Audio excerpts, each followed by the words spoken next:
आज दीपिका दिखती है बहुत एक्सपेंसिव बैग्स लेती हुई, मर्सिडीज ड्राइव करती हुई। ये चाइल्डहुड से जर्नी कैसी रही है? मर्सिडीज सपने में भी ना सोच पाती मैं, ऐसी जिंदगी हमने जी है। ये बहुत पर्सनल बात है मेरी और मैंने अपनी पूरी लाइफ में किसी के साथ शेयर नहीं करी है। मेरे को वो खलती है, मुझे ऐसा लगता है कि आप लोगों ने 9 साल एक शादी चलाई है, कैसे ये जर्नी पूरी मैनेज करी? सनी जो आपको इतना हंसता हुआ, दूसरों की मदद करते हुए, वो इंसान वो अंदर से कितना खत्म है, मैं भी अभी तक नहीं समझ पाई हूँ। एक्चुअली में यूट्यूब क्या ऑलरेडी चल रहा था शादी से पहले या शादी के बाद जर्नी स्टार्ट? मेरे सामने लड़कियां सनी के साथ प्रैंक कर रही हैं भाई, मेरे दिल पे इतने छुरियां चल रही हैं। लोगों को दूर से दिखता है अभी कंटेंट क्रिएटर बनना तो बहुत आसान है, वीडियो बनाई डाल दी। Is it the reality?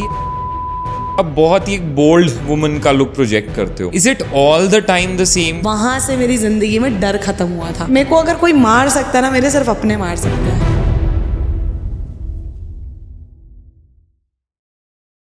Hello everyone, कैसे हो सारे? Welcome back to another amazing podcast. This is Namit Chawla. तो गाइज, आज का हमारा ये पॉडकास्ट बहुत ही ज़्यादा एंटरटेनिंग, अमेजिंग और रियलिस्टिक होने वाला है, बहुत ही ज़्यादा रिलेटेबल होने वाला है, क्योंकि आज हमारे पॉडकास्ट पे एक ऐसी शख्स आई हैं जिन्हें आपने इंस्टाग्राम, यूट्यूब, फेसबुक कहीं ना कहीं कभी ना कभी ज़रूर देखा होगा। ये कंटेंट क्रिएटर हैं, एक व्लॉगर हैं जो जानी जाती हैं अपनी रोबस्ट पर्सनालिटी के लिए, जो जानी जाती हैं, जो बिल्कुल खुल के अपने व्यूज़ सबके सामने रखती हैं, जिन्हें किसी का कोई डर नहीं है। और ये उससे भी ज़्यादा जानी जाती हैं अपने हस्बैंड के साथ। तो आपने ये नाम कहीं ना कहीं ज़रूर सुना होगा, about Tahalka pranks. So yes, you are guessing it right. आज हमारे शो पे आई हैं none other than miss Deepika Arya. Hi Deepika, कैसे हैं आप? मैं बिल्कुल ठीक हूँ, आप कैसे हो? एकदम बढ़िया। सबसे पहले thank you so much for coming to the show, giving your time. Thank you so much. Thank you. तो दीपिका, आज तक लोगों ने आपको देखा है तहलका प्रैंक्स में सनी भाई के साथ कॉमेडी वीडियोस बनाते हुए, व्लॉग्स बनाते हुए। People love your vlogs. Thank you. लोगों ने आप लोगों को एज अ कपल बहुत फन करते हुए देखा है, चैलेंजेस करते हुए देखा है, हंसते देखा है, लड़ते हुए भी बहुत देखा है। The very clean raw side जो है सो है। एंड एज एन इंडिविजुअल भी, as a lady, being a lady, still आपकी ना हमेशा इंटरनेट पे एक बहुत स्ट्रॉन्ग पर्सनालिटी रही है। एक वो लड़की जो किसी से नहीं डरेगी, कोई भी ऐसा टॉपिक चल रहा होगा, सोशल मैटर चल रहा होगा, सब पे अपना फर्म ओपिनियन रखेगी कि हाँ मुझे सही लगता है, हाँ ये सही नहीं लगता है। So very strong, bold woman. But अक्सर क्या होता है ना, जो इंसान बाहर से इतना स्ट्रॉन्ग, इतना फर्म सबको दिखाई दे रहा होता है, उसके अंदर की जो रियलिटी होती है वो बहुत अलग होती है। बिल्कुल। एंड क्रिएटर्स के लिए तो मैं और ज़्यादा कहूँगा कि हम जो ऑन कैमरा लोगों के सामने लोगों को दिखाई देते हैं, जो लोगों को लगता है कि यार इनकी लाइफ तो बहुत सॉर्टेड है, बहुत स्मूथ है, इनकी ज़िंदगी में सब बहुत अच्छा ही चलता होगा हमेशा, ऐसा होता नहीं है। वी ऑल आर ह्यूमंस, हमारे भी अप्स एंड डाउन्स होते हैं। तो आज मुझे सब जानना है, जो शायद आपके इतने मिलियंस ऑफ फॉलोअर्स हैं जिन्हें आपकी वो पूरी स्टोरी आज तक नहीं पता, कैसे तहलका प्रैंक्स बना, कैसे सनी भाई और आप मिले, आप दोनों की केमिस्ट्री, आप दोनों की journey as a couple, on the camera, off the camera, आज हर चीज़ के बारे में क्लियर एंड रॉ बात करते हैं। So let's start. आज दीपिका दिखती है बहुत एक्सपेंसिव बैग्स लेती हुई, मर्सिडीज ड्राइव करती हुई, हर एक अच्छी लग्जरी के around. But is it from the childhood? ये चाइल्डहुड से जर्नी कैसी रही है? चाइल्डहुड ऐसा था कि मैं अमृतसर से हूँ, आपको पता होगा। A beautiful city, I love going there. मतलब गुरु रामदास जी की नगरी है, तो मैं ब्लेस्ड हूँ कि मैं वहां से हूँ। Very blessed. इसीलिए मैं इतनी हिम्मत वाली भी हूँ, बिल्कुल, क्योंकि पंजाब में शेर पैदा होते हैं, आपको पता ही है। बिल्कुल बिल्कुल। तो मैं शेर नहीं पैदा हुई आप हूँ। शेर नहीं पैदा हुए हो। तो हमारे पास वहाँ बहुत ऐसे दादाजी वाली हवेली थी और मैं उसमें ही रहती थी। पापा की सैलरी बहुत कम थी, ऐसा कुछ नहीं था कि मैं स्टार्टिंग से बहुत, मतलब सब कुछ था हमारे पास, ऐसा कुछ भी नहीं था। नॉर्मल घर में रहते थे, राशन के लिए भी सोचना होता था। पापा कमा रहे थे, बट मतलब ठीक है, अमृतसर में ना बहुत कमाइयाँ बहुत कम थी, तो पापा कमाते थे और हम स्कूल जाते थे। समटाइम्स तो ऐसा भी होता था कि फ़ीस, मैं अमृत मॉडर्न हाई स्कूल में पढ़ी हूँ, मतलब पास में ही है गुरुद्वारा साहिब के, बट उसकी फ़ीस आई थिंक 250 रुपये होगी। और समटाइम्स पापा के पास वो भी नहीं होते थे।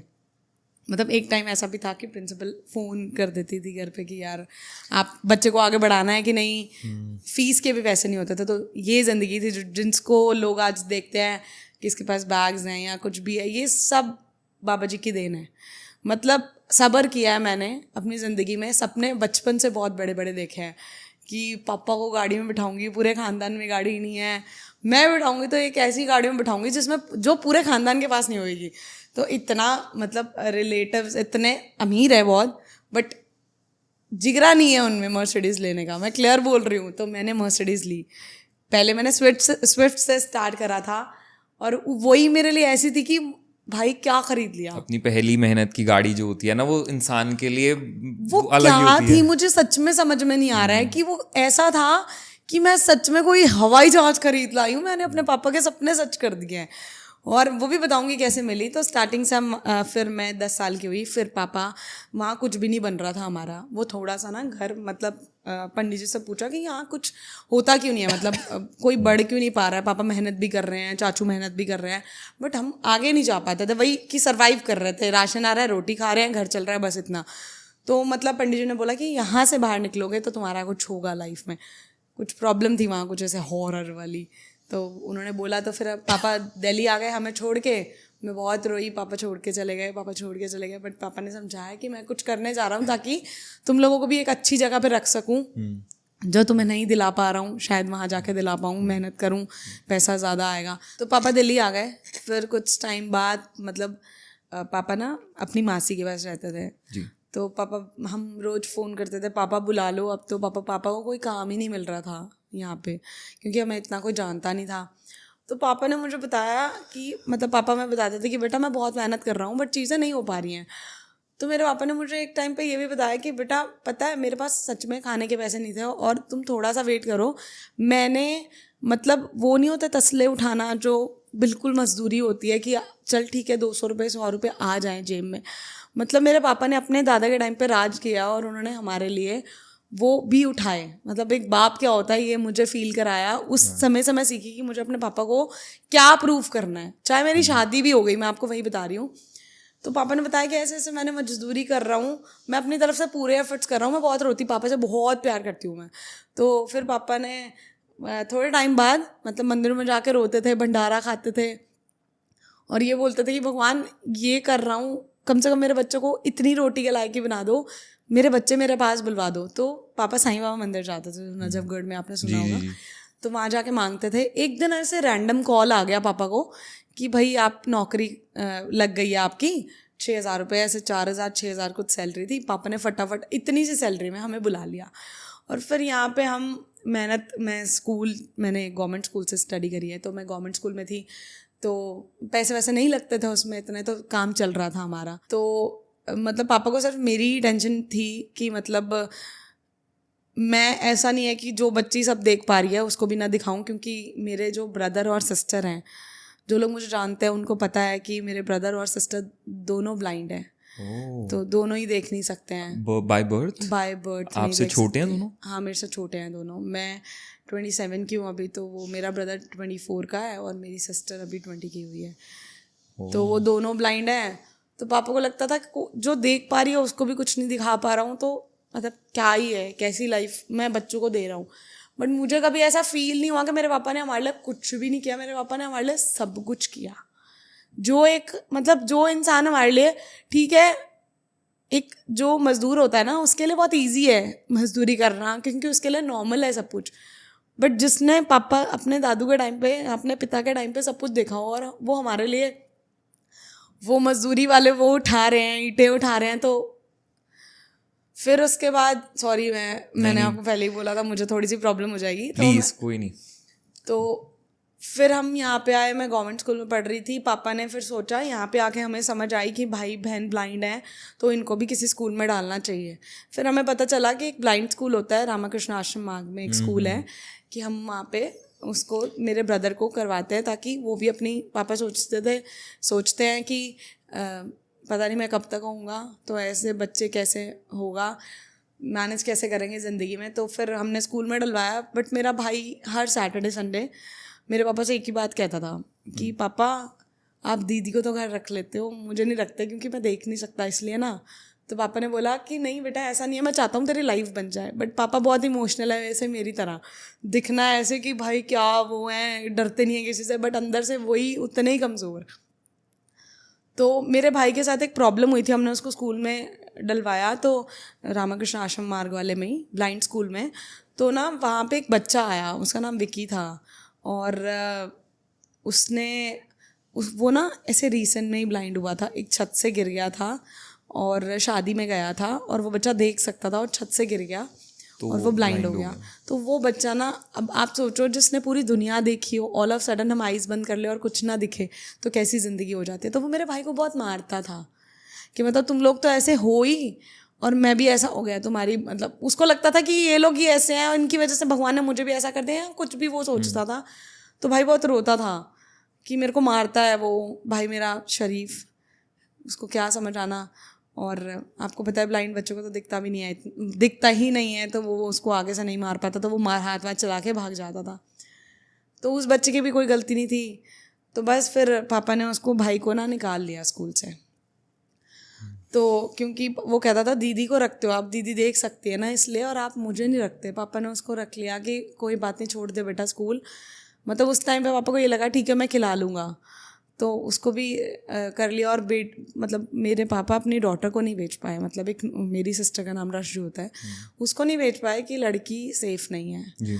मतलब स्कूल में भी नहीं बेच पाए। इतनी सारी चीज़ें सुनने को मिलती थी कि अगर हमारी बच्ची ब्लाइंड है तो कोई बात नहीं, हम घर पे पाल लेंगे, बट नहीं भेजेंगे। पर वो आज मुझे ऐसा लगता है कि शायद हमने गलत किया। अगर वो आज मतलब कुछ कर लिया होता उन्होंने अपनी लाइफ में, तो आज मैं इतनी परेशान नहीं होती। परेशान इन द सेंस मेरी रिस्पॉन्सिबिलिटी है वो, बट कहीं ना कहीं मुझे ऐसा लगता है कि वो खुद में बहुत सारी चीज़ें, मेरे पास पूरा समय तो नहीं आया, मैं उनको शायद भगवान जी ने मुझे भेजा इसलिए कि मैं उनका ध्यान रख सकती हूँ, चीज़ें कर सकती हूँ, बट फिर भी जो वो खुद कर पाते हैं वो मैं नहीं करवा पाई। शायद मुझे उस टाइम इतनी समझ होती। तो बस फिर ऐसे ही एक रेंट के मकान में हम रहे, दिल्ली आए, एक छोटा सा एक कमरा लिया जिसमें किचन भी नहीं था, वो एक छोटा सा सिलेंडर आता है जिसके ऊपर ही गैस होती है, उसी पे खाना बनाते थे।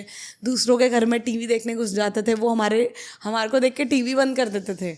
और ये जितने लोग ये बात बताते हैं ना, ये सच में मैंने खुद फील करी हुई है कि जब हम दिल्ली आए थे तो मेरा मन करता था कि मैं टीवी देखूं, क्योंकि अब बच्चे हैं, बच्चों का तो मन करता ही है। लोग टीवी बंद कर देते थे कि हमारे घर में नहीं आए, और हमने वो ज़िंदगी भी जी है। ऐसे गर्मी में बाहर ऐसे चद्दर वद्दर डाल के सोना, ताकि पंखा अंदर, लाइट चली जाती थी, अपने पास कुछ होता नहीं था तो बाहर अपना हवा चले, और ऐसी ज़िंदगी जी। फिर धीरे धीरे जब मैं बड़ी हो गई, मतलब 12th में हुई, फिर मैंने सोचा कि मुझे कुछ अच्छा करना है लाइफ में। मतलब पापा को ना, फिर मेरा मन करता था, मतलब आप समझो एक, मैं ऑब्वियसली बड़ी हो गई तो बहुत सारी चीज़ें, आपको पता है लाइफ में बहुत सारी चीज़ें आती हैं गर्ल्स के, बच्चे बड़े होते हैं तो चेंजेस आते ही हैं। बट मेरे मन में ना एक ही बात थी कि तुझे अपनी लाइफ में प्यार नहीं करना है, तुझे मतलब तू कहीं तेरे को नहीं अलाउ है वो, मतलब तू चाहे कितनी भी फ्रीडम है तेरे घर से, बट तू नहीं कर सकती ऐसा, जस्ट बिकॉज तेरे को इनका ध्यान रखना है। अगर तू कहीं गलत फंस गई ना, अगर एक जगह भी तुझे किसी ऐसे इंसान से प्यार हो गया, जहाँ देखो प्यार होता है उसके बाद इंसान चाहता है शादी करूँगा मैं, और किसी ऐसे इंसान से मैं टकरा गई जो मेरे भाई बहन का ध्यान नहीं रखेगा। देखो मुझसे प्यार करने वाले मिल जाएंगे, लोगों को शक्ल से ही प्यार होता है, चीज़ें होती हैं, ठीक है, बट मुझे लगा कि तुझे ये राइट नहीं है, क्योंकि तेरे घर पे 2 भाई बहन ऐसे हैं कि तू ऐसा नहीं कर सकती। क्योंकि एक इंसान अगर मेरी लाइफ में गलत आ गया तो मेरे भाई बहन की पूरी ज़िंदगी जो मुझ पे डिपेंडेड है वो चली जाएगी। पापा कब तक, अब पापा बूढ़े हो रहे हैं।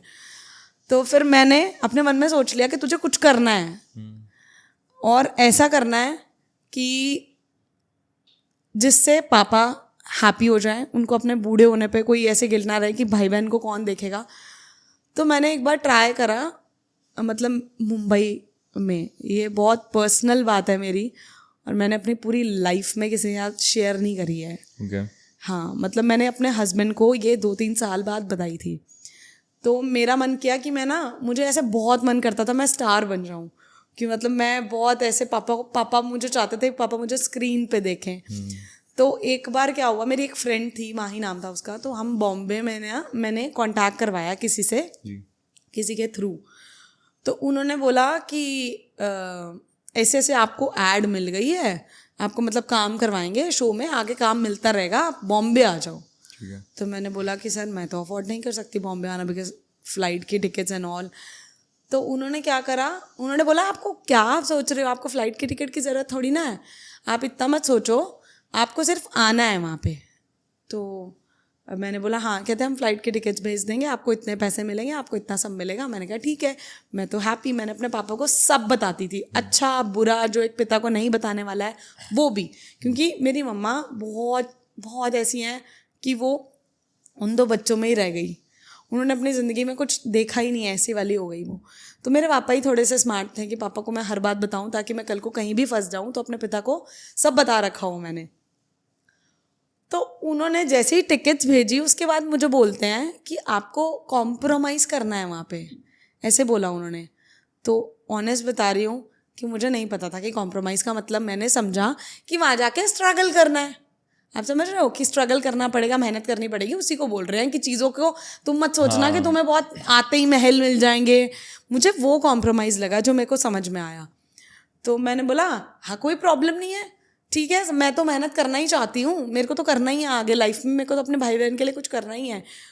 तो आप बिलीव करो कि उसने एक रात पहले ही, जब मेरी नेक्स्ट डे फ्लाइट की टिकट्स थी, उन्होंने बोला कि ये मतलब समझाया मुझे इस चीज़ का।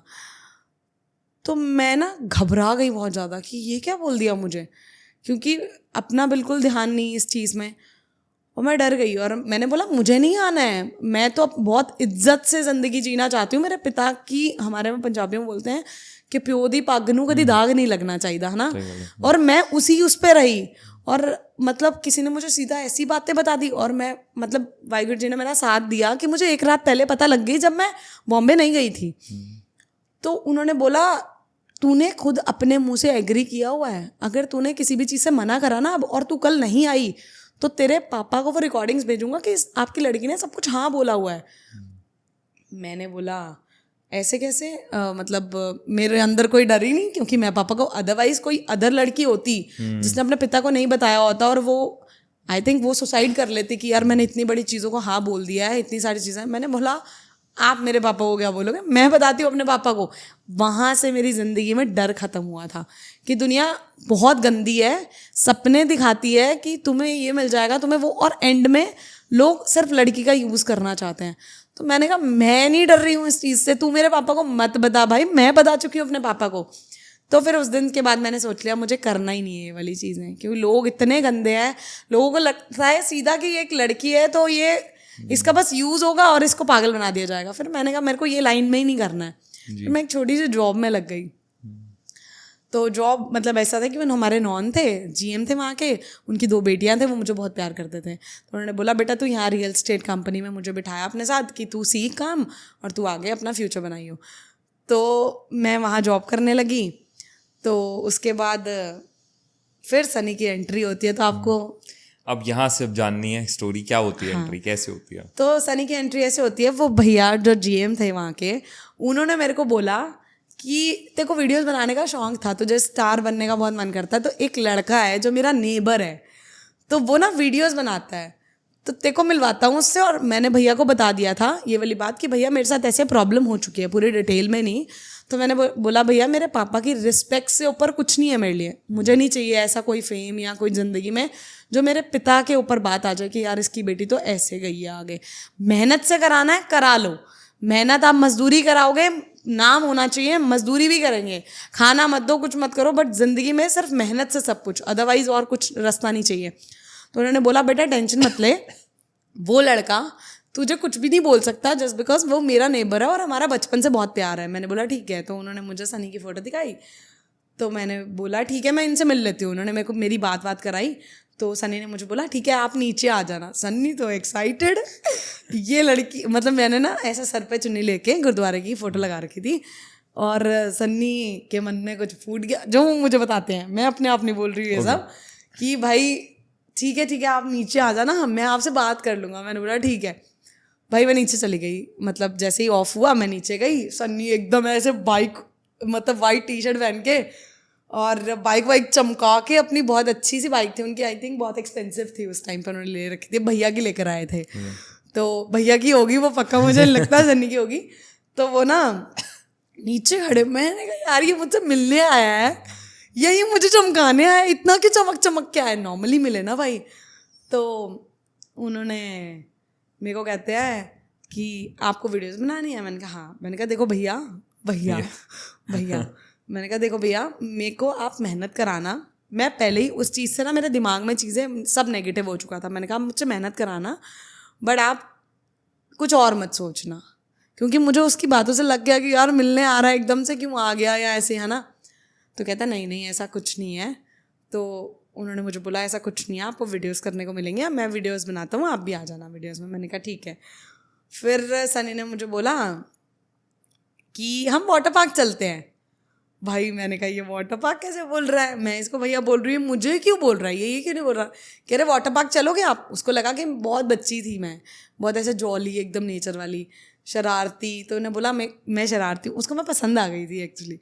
तो फिर उसने बोला कि ऐसे वाटर पार्क चलते हैं। मैंने बोला इस लड़के से आज के बाद मैं ज़िंदगी में कभी नहीं मिलूंगी। मैंने ठान लिया वो चीज़। मैंने कहा इससे कभी नहीं मिलूंगी, इसका भी दिमाग कुछ, अब पहले ही नेगेटिव हूँ मैं, और मेरे को लगा ये बेकार है। वो बेचारा नॉर्मली पूछ रहा था। तो उसने मुझे कहा नहीं नहीं मैं आपको, चलो आप जा रहे हो कोई बात नहीं, मैं आपको एक चीज़ दिलाता हूँ। उसने मुझे एक बॉल दिलाई, मतलब स्टोर से वहीं से ही बॉल दिलाई और एक चॉकलेट दिलाई। मैंने कहा अब ये क्यों दे रहा है मुझे, अब मेरे मन में और शौक पैदा हो रहा है। मैंने कहा इसकी चॉकलेट ही नहीं खाऊंगी। इस घर गई, अपने कज़न को चॉकलेट खिला दी, अपने डॉग को बॉल डाल दी। मैंने कहा अब इससे कभी नहीं मिलना। मैंने उसे ब्लॉक मार दिया सनी को। मैंने कहा इससे कभी मिलना ही नहीं है। तो 1 साल बाद मैं एयरलाइंस के लिए मैंने ट्राई किया। तो फिर मैंने, मेरा टाटू है तो उसको रिमूव करने के लिए ना मुझे कोई चाहिए था कि जो बढ़िया से रिमूव कर दे। तो भैया से मैंने बात करी, जो जीएम थे, जो इनके बारे में आपको बता रही हूँ।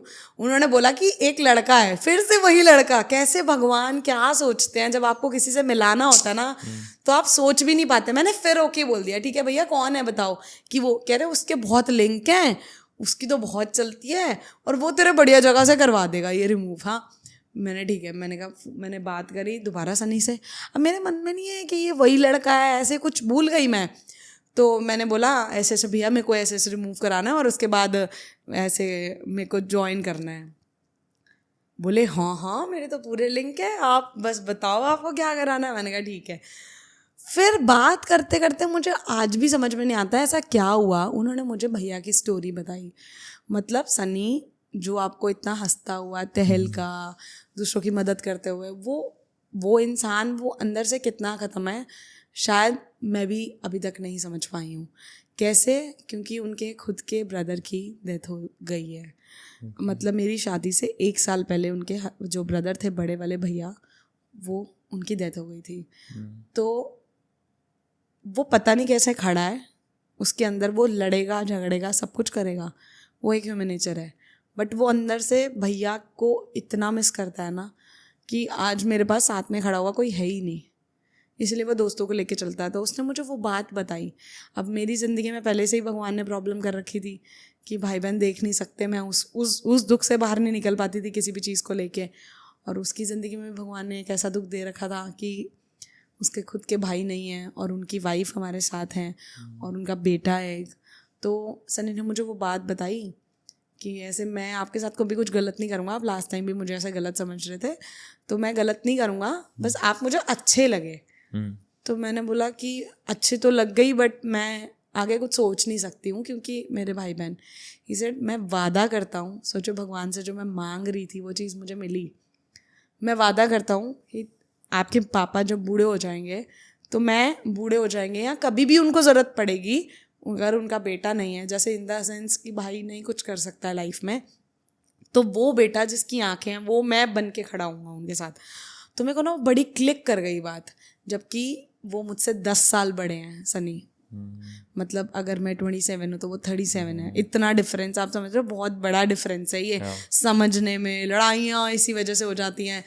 तो बस मुझे कुछ सुनाई नहीं दिया, मुझे कोई जॉब करने का मन नहीं था। मैंने कहा इस लड़के ने मेरे कान में ये कैसे डाल दिया कि मैं वादा करता हूँ मेरी लाइफ में इतना बड़ा दुख है तो मैं तेरी ज़िंदगी में दुख कैसे देख पाऊँगा। तो मुझे ऐसा फील हुआ कि जिस इंसान को चोट लगी होती है ना, सिर्फ उसको पता होता है। तो भगवान ने उनको भी चोट दी है और मुझे भी दी है, तो शायद ये लड़का समझेगा। तो क्या करना, वो बोले आप जॉब मत करो, कोई बात नहीं, आप बस मुझसे शादी कर लो और मैं आपको 1 महीने बाद ही एक स्कूल ओपन कर दूंगा, जिसका जो भी अमाउंट आएगा वो अपने घर पे देना। और एक लड़का अगर इतनी बड़ी बात बोल रहा है ना, शादी से पहले के वादे बहुत बड़ी बड़ी बातें होती हैं, बट फिर भी मैं अपने हस्बैंड को इतना प्यार क्यों करती हूँ, उसका रीज़न ये है कि उन्होंने बोला ना कि मैं स्कूल खोल दूंगा, आप जो कमाई आएगी अपने मम्मा पापा को देना, क्योंकि पापा रेंट पे थे और मुश्किल से ही खर्चे चलते थे। तो उस बात पे मैंने अपने घर पे बता दिया कि पापा एक ऐसा लड़का है जिसने मुझे ऐसी ऐसी बातें बोली हैं। तो पापा ने बोला बेटा बोलने वाले बहुत होते हैं बट करने वाला कोई कोई मिलता है, तो अगर तुझे पसंद है तो हम मना नहीं कर रहे हैं। तो मैंने बोला पापा पसंद करने के लिए तो मेरे पास कुछ है ही नहीं, मेरे लिए सिर्फ ये मैटर करता है कि मेरे भाई बहन को कौन संभाल सकता है ज़िंदगी में, कभी मैं भी ना रहूँ पापा भी ना हूँ तो उनको कौन देखेगा। तो पापा ने बोला सीधा, उन्होंने भैया सनी ने वो GM जो भैया थे उनको बोला, वो तो स्टोरी जानते ही थे उनकी, कि भाई आप इसके घर रिश्ता लेके जाओ। तो भैया हमारे घर रिश्ता लेकर आ गए। तो पापा ने बोला हम नहीं कर पाएंगे क्योंकि लड़का 10 साल बड़ा भी है और मैं नहीं चाहता कि अभी मेरी बेटी की शादी हो, बिकॉज मुझे भी उसकी ज़रूरत है आगे लाइफ में, क्योंकि अभी हमने कुछ भी नहीं किया। मैं 18 ईयर्स की थी। अच्छा, तो आप जस्ट 18 थे एंड तेल का भाई 28 के होंगे। 28 के थे। तो मैंने बोला कि आप पापा आप सुनो उनकी बात। तो पापा को उन्होंने बताया कि जो सनी के जो पापा हैं उन्होंने, जो भैया इस दुनिया से गए हैं, उनके सारे बॉडी पार्ट्स जो हैं वो दान किए थे। तो मेरे पापा उस बात पे, मतलब कहना कितना नॉर्मल लग रहा है ना ये, बट एक बाप के लिए करना कितना मुश्किल होता होगा। तो पापा ने बोला डन है। ये बात सर सुन के कि एक पिता ने अपने बच्चे के दूसरों को ज़िंदगी देने के लिए अपने बच्चे को ऐसे देखा है तो वो इंसान अच्छे ही होंगे।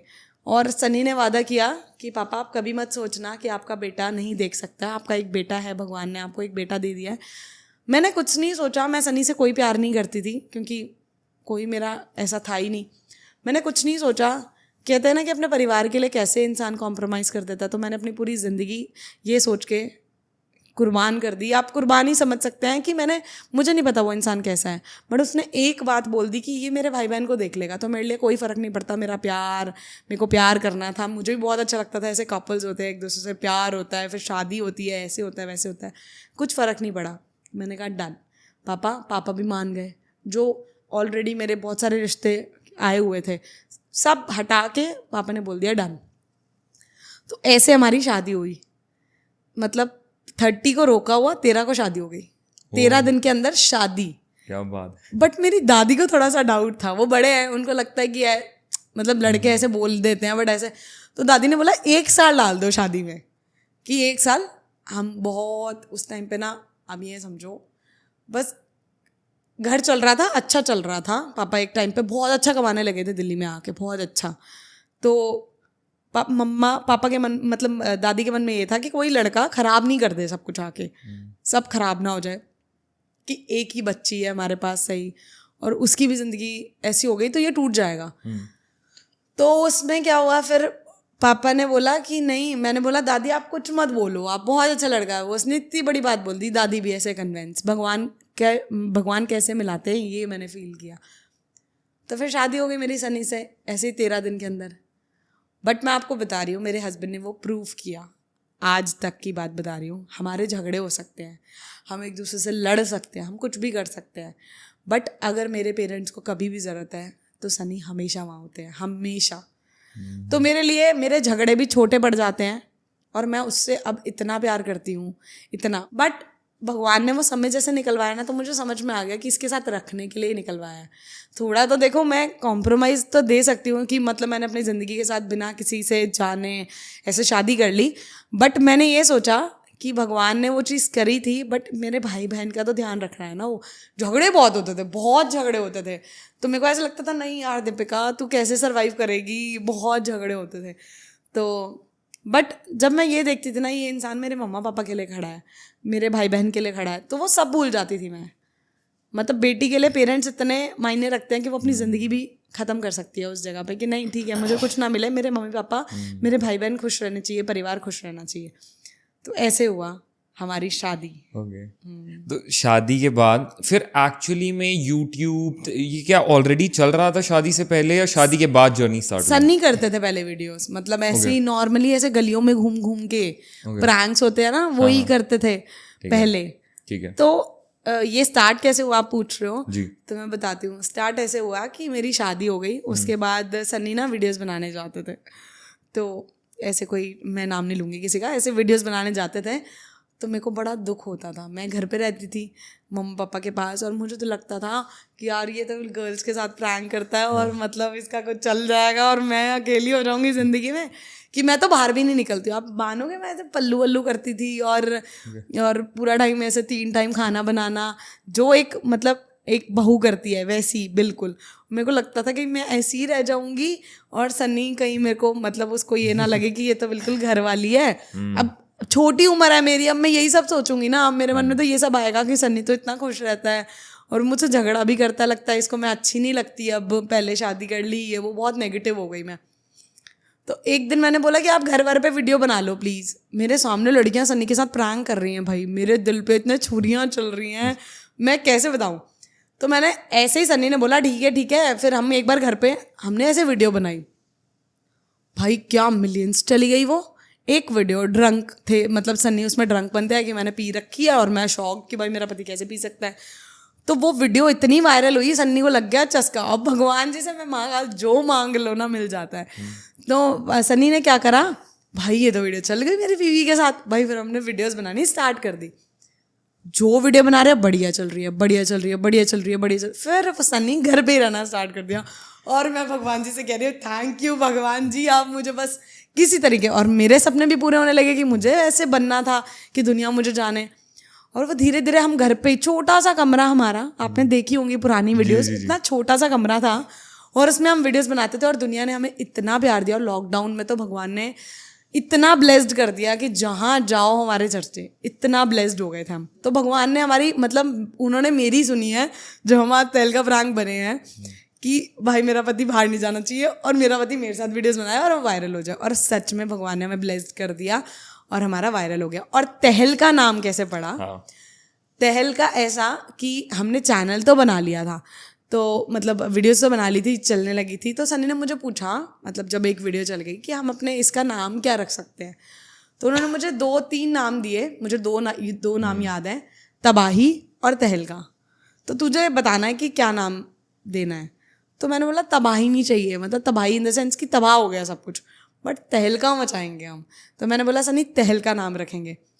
तो फिर हमने नाम रखा तहलका प्रैंक। तो वो भगवान ने उसको इतना ब्लेस्ड करा, इतना ब्लेस्ड। हम साथ में हस्बैंड वाइफ वीडियोस बनाते रहे। लोग मेरे को बुरा भी बोलते हैं बहुत कि ये तो मारती है, ये तो बदतमीज है।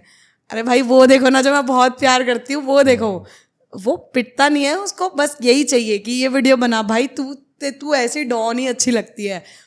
बट उसके पीछे मैं उससे बहुत प्यार करती हूँ। आज आपके पॉडकास्ट से बता देती हूँ कि कुछ नहीं मारती हूँ भाई मैं उसको। वो वीडियो है और वो ऐसे नेचुरली, कभी कभी पति, मतलब लड़के मारते हैं बीवियों को असली में तो लोग मुद्दा नहीं उठाते, मतलब बीवी प्यार में मार रही है तो वैसे उठा दिया मुद्दा। तो वैसे ऐसे ही मार रहे हैं थप्पड़, वीडियो 10 मिलियन, नहीं मार रही हूँ 500 के मुश्किल से। तो सन्नी कह रहा भाई तू मुझे मार, तू मार भाई, ये चल रही है। मैंने बोला मम्मी पापा, मेरी दादी वादी बोलो क्या वीडियो बनाते हो तुम, तेरी बेइज्जती हो रही है इसमें, तू उसको मारती है, सब दुनिया सोचेगी कि ये तो कितनी हवान बीवी मिल गई है, इसको मारती है इसको। सन्नी ने बोला दादी चल करो आओ, ये पैसे आ रहे हो बहुत सारे और जिंदगी बदलने वाली है, अब आप मत सोचो। दादी करी कि कंजर खाना मचाया, पंजाबी में जैसे कंजर खाना मचाया, कुड़ी कुटदी भी है, जवाई हटा मार खांदा पिया है, लोग की तो बेइज्जती करनगे बहुत। दादी को शांत बिठा दिया सन्नी ने, दादी फ्यूचर बन रहा है बहुत अच्छा, आगे लाइफ बन जाएगी, करने दो, हम चालू। भाई भगवान ने कहाँ पहुँचा दिया, अब आप देख ही रहे हो। That is so true. तो यही हमारा तहलका की जर्नी थी कि हम ऐसे घर में वीडियोस बनाते ऐसे लड़ते झगड़ते, लोगों ने इतना प्यार दिया कि हम सच में सोच ही नहीं सकते। मुझे तो कभी खुद की वीडियो देख के समझ में नहीं आता है कि भाई क्या करा है मैंने इसमें ऐसा। लोग बोलते हैं भाई तू जो बोलती है ना, तेरी मतलब पंजाबी सब होते हैं, कहते तेरी जो पंजाबी है ना वो अलग ही है। कितने सारे सरदार फैमिली से लोग मिलते हैं कि बोलते हैं बहुत खतरनाक पंजाबी है, बहुत बढ़िया है। मैं समझ गई फिर लोग प्यार कर रहे हैं तो बस चलते रहो, नेगेटिव लोगों की क्यों सुननी है। एब्सोल्युटली। तो दीपिका, जैसे अब आपको जाना ही जाता है आपकी इस रोबस्ट पर्सनालिटी के लिए, चाहे वो सनी भाई के साथ हो या नॉर्मली भी, इंडिविजुअली भी, किसी भी टॉपिक पे आप बहुत ही बोल्ड वुमन का लुक प्रोजेक्ट करते हो। Is it all the time the same? क्या हमेशा इसी फॉर्म में होते हो या एक वो सॉफ्ट साइड भी है कोई दीपिका की, जो इमोशनल एंड है, जहाँ पे बहुत सेंसिटिव है दीपिका चीज़ों को लेकर? आप ये समझो कि 99% अंदर से वही है और 1% जो दुनिया के लिए, बिकॉज दुनिया में अगर आप ऐसे रहते हो ना, क्योंकि मेरे साथ बहुत अभी भी ऐसे होता रहता है, मैं जिसके बारे में जितना भी सोच लूँ, आगे से जो मेरे को रिटर्न में मिलता है ना, फिर मैं बस रोती ही हूँ, चाहे वो किसी भी रिश्ते में हो। मतलब मैं अपना 100% देने की सोचती हूँ। आई एम नॉट सेइंग कि मैं पूरी 100% मैं ही सही हूँ या कुछ भी। मतलब सॉफ्ट साइड ऐसे है कि मैं कितना भी कर लेती हूँ, फिर मेरे को रोना ही पड़ता है लास्ट में, कि मैं किसी का बुरा नहीं सोच सकती, बट लोग मेरी आंखों के सामने ही मेरा बुरा कर जाते हैं। तो फिर वो सॉफ्ट साइड यही हो जाती है कि कैसे बताऊँ, सामने से दिख रही हूँ इतनी धाकड़ कि भाई ये तो मारेगी, ये तो ऐसी है, ये तो सुनेगी नहीं किसी की बात, बट अंदर से कहते हैं ना, मुझे पता है मैं अपने पापा को जब देखती हूँ मेरे दिल पे क्या बीतती है कि पापा बूढ़े हो रहे हैं, अब ज़िंदगी कैसे होगी, पापा को कुछ हो गया तो मैं कैसे जीऊँगी, या भाई बहन को कौन देखेगा, या भगवान जी आप ऐसा तो नहीं कर दो कि कभी मेरे पास पैसे ख़त्म हो जाएंगे कि अगर उनको खाना कौन देगा। इतनी छोटी छोटी चीज़ें मेरे अंदर इतने बड़े बड़े घर करती हैं ना, मतलब सिर्फ मेरे मन में यही चलता रहता है कि भगवान जी कुछ ऐसा दे दो कि ये खाना खा सके, चाहे मेरी ज़िंदगी ले लेना उसके बदले में आप, बट वो खाना खा सकें इतनी लाइफ रखना। आप बिलीव नहीं करोगे, मेरे पास जब पैसे नहीं भी होते ना, मैं अपने भाई बहन को मना नहीं करती कभी, कभी नहीं भी हूँ, मैं कुछ भी करके, और मेरे पास जो आज है वो सब उन्हीं की बदौलत है। मतलब मर्सिडीज़ की बात कर रही हूँ मैं, आप मर्सिडीज़ बोल रहे हो, मर्सिडीज़ सपने में भी ना सोच पाती मैं, ऐसी ज़िंदगी हमने जी है। बट मुझे पता ही किस वजह से मिला है, ये सब भगवान ने उनकी ज़िंदगी चेंज करने के लिए मुझे दिया, कि उन्होंने मुझे चुना कि इसके दिल में वो है कि ये करना चाहती है। वरना मैंने इस दुनिया में बहुत सारे भाई बहन देखे हैं, साथ में रहते रहते ही नफरतें हैं उनमें, बट मेरे को पता है कि मेरे भाई बहन की वजह से मुझे मिला है और मुझे उनके लिए करना है। सॉफ्ट साइड मेरे को अगर कोई मार सकता है ना, मेरे सिर्फ अपने मार सकते हैं, वरना बाहर के बंदों से मैं नहीं डरती, सच बता रही हूँ आपको। और एक घर के अंदर वैसे भी एक्चुअली देखा जाता है ना, एक परिवार के अंदर हमारी सोसाइटी की थोड़ा बिलीफ भी ऐसा है कि एक लड़के का होना बड़ा ज़रूरी है, या एक बड़े लड़के की फिगर होनी बहुत इंपॉर्टेंट है, तभी पेरेंट्स सिक्योर फील करते हैं। लेकिन आई फील जिन घरों के अंदर बड़ी बेटियां होती हैं ना, उनके कंधों पे भी एक अलग लेवल ऑफ रिस्पॉन्सिबिलिटी होती है। मैं किसी बेटे को गलत नहीं बता रही हूँ, बट आप बिलीव करोगे, आप कभी भी ज़िंदगी में कुछ मांगना हो ना भगवान से, तो बेटी मांगो। बेटी कभी भी अपने माँ बाप का साथ नहीं छोड़ती है मरते दम तक। आप बिलीव करो, मैं शादी मेरी हो चुकी है, मैं ब्लेस्ड हूँ कि मुझे ऐसा हस्बैंड मिला कि वो मुझे नहीं रोकते हैं, बट अगर मुझे रोकते भी ना, मैं अगर अपनी ज़िंदगी कॉम्प्रोमाइज़ करके शादी कर सकती हूँ कि मेरी ज़िंदगी में जिसको मैं जानती ही नहीं पहचानती नहीं, उसकी 2 बातों पे शादी कर सकती हूँ, तो ये मेरे रीज़न लाइफ का बन सकता था कि मैं साइड कर सकती हूँ सब कुछ, क्योंकि मेरी ज़िंदगी उनकी वजह से है। मतलब भगवान ने मुझे भेजा, 2 बच्चे ब्लाइंड, एक सही का मतलब समझते हो आप, कि ज़रिया भेजा है भगवान ने उनका ध्यान रखने के लिए। तो मैं सब कुछ साइड कर सकती हूँ उनके लिए, अपने पापा मम्मा के सपने सच करने के लिए मैं कुछ भी कर सकती हूँ, कुछ भी। और उन्होंने मुझे सिखाया, आप देखो रास्ते 1000 हैं नाम कमाने के, बट मैंने इज्जत का इसलिए चुना कि मेरे भगवान को मैं चेहरा दिखा सकूं, कि भगवान जी देखो, आपके उस पर चल के क्या फ़र्क पड़ता है, लोग बोल रहे हैं मार रही है, ये कर रही है, वो कर रही, कुछ गलत तो नहीं कर रही, कोई कपड़े छोटे तो नहीं करे, कोई गलत काम तो नहीं कर रही, इज्जत से कमा रही हूँ ना, अपने पति के साथ है ना, मेरे पति को कोई प्रॉब्लम नहीं है, तो इसमें दुनिया का मेरे को कोई रोल नहीं लगता। उस कमाई से अगर मेरा परिवार चल रहा है ना, ये मेहनत है, ये इसको मैं मेहनत का नाम देती हूँ, कि अगर मैंने किया, मैं लोगों को पसंद आई, तभी मुझे ये नाम मिला और मैं अपने माँ बाप की मदद कर पा रही हूँ। तो सच में बेटी मांगो, सारी दुनिया साथ छोड़ देगी, आपकी बेटी आपका साथ नहीं छोड़ पाएगी, चाह के भी। अगर उसको कोई, मैं तो कहती हूँ दुनिया का कोई प्रेशर बना दो मुझ पर, मैं अपने मम्मी पापा नहीं छोड़ूंगी। और मैं वो भी हूँ जो मैं अपने हस्बैंड को भी हमेशा यही कहती हूँ, मैंने आज तक कभी सनी से ये नहीं पूछा, जैसे टिपिकल ऐसे कुछ लड़कियां कुछ ऐसी होती हैं, तू क्या देकर आया अपने मम्मी पापा को, क्या दिया है तूने अपनी मम्मी को। मैं ये कहती हूँ हमेशा कि आप जितना भी दे दोगे ना वो कम है, आप जितना भी दे दो अपने मम्मी पापा को वो कम है। क्यों? जब मैं अपने पेरेंट्स का सम्मान कर रही हूँ, मैं अपने पेरेंट्स के लिए सब कुछ कर रही हूँ, तो सेम सन्नी को वो चीज़ करनी चाहिए। अपने पेरेंट्स की रिस्पॉन्सिबिलिटी तो उठा के ही चलो, अगर सनी देखो उनका बेटा है, अब उनके पास भी कोई नहीं है, सनी के पेरेंट्स के पास भी, तो उनका बेटा, मैं अपना 100% देती हूँ, सन्नी का मुझसे ज़्यादा फर्ज बनता है बेटे का, जो उनकी खुद की औलाद है उसका डबल, और उस पर अगर रोकने वाली कोई औरत है ना तो उसको साथ रखना सही नहीं है। मैं ये समझती हूँ अगर पेरेंट्स भी 100% दे रहे हैं अपना प्यार का, और लड़की को फिर पीछे नहीं हटना चाहिए। ऐसे ही मैं अपने मम्मा पापा का ध्यान रखती हूँ, सनी मेरे मम्मी पापा का ध्यान रखते हैं, हम उधर ध्यान रखते हैं, ऐसी हमारी ज़िंदगी है और इसीलिए इतनी सॉर्टेड ज़िंदगी है। इज्जत से नाम कमाओ, इज्जत के बिना तो फिर आप पैसा, मेरी दादी एक लाइन बोलती है, कहती पैसा तो कंजरा दे घर भी बहुत ਹੁੰਦਾ है, ठीक है, बट मेहनत का पैसा ना स्वाद आता है। जब मैं चलती हूँ ना भैया, आप बिलीव नहीं करोगे, मैं आपको बता रही हूँ कि आज तक हम क्लब्स गए हैं, हमने पार्टीज करी हैं, हम कहीं भी गए हैं, आज तक किसी लड़के ने मुझे दीदी, इंक्लूडिंग यू, आप भी मुझसे बात कर रहे थे तो आपने जब मुझे मैसेज किया तो आपने दीदी बोल के बात किया। तो भैया ये कमाया जाता है, ये मिलता नहीं है किसी भी लड़की को, वरना लोग लड़की देखते ही सीधा, आप समझ रहे हो, चाहे वो शादीशुदा है चाहे वो कुछ भी है, ये इज्जत कमाई है मैंने, कि वहम में मत रहना कि लड़की है तो कुछ भी कर सकते हो, ये मैंने कमाया है। तो ये इज्जत से जो नाम कमाया है, ये मेरे पापा का प्राउड है कि मेरी बेटी, अरे रात को मैं 3 बजे गाड़ी चला के अपने घर से वहाँ जा रही हूँ, पापा के घर से यहाँ आ रही हूँ, कभी सन्नी सवाल ही नहीं करते, उनको पता है मेरी वाइफ जो है ना वो इतनी तगड़ी है, वो दुनिया के किसी सिचुएशन से लड़के आ जाएगी।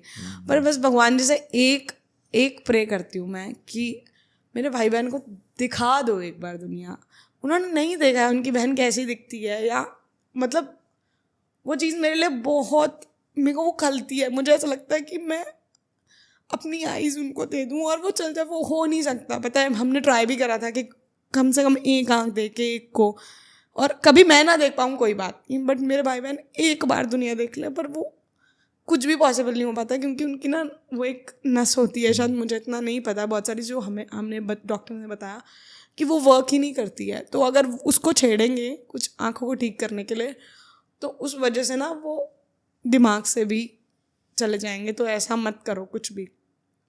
तो बस मैं हमेशा भगवान से यही बोलते रहती हूँ, बस एक बार उन्हें दुनिया दिखा दो, मेरी पूरी लाइफ ऐसी हो जाएगी कि भगवान मेरे को आपसे ज़िंदगी में कोई गिला शिकवा नहीं है।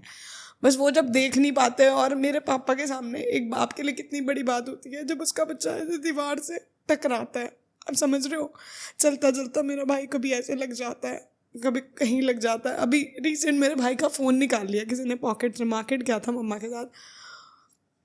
मतलब दुनिया कितनी ख़राब है कि उनमें ये दया भी नहीं है कि वो बच्चा देख नहीं सकता और उसकी जेब से फ़ोन निकाल लिया, आप मान रहे हो।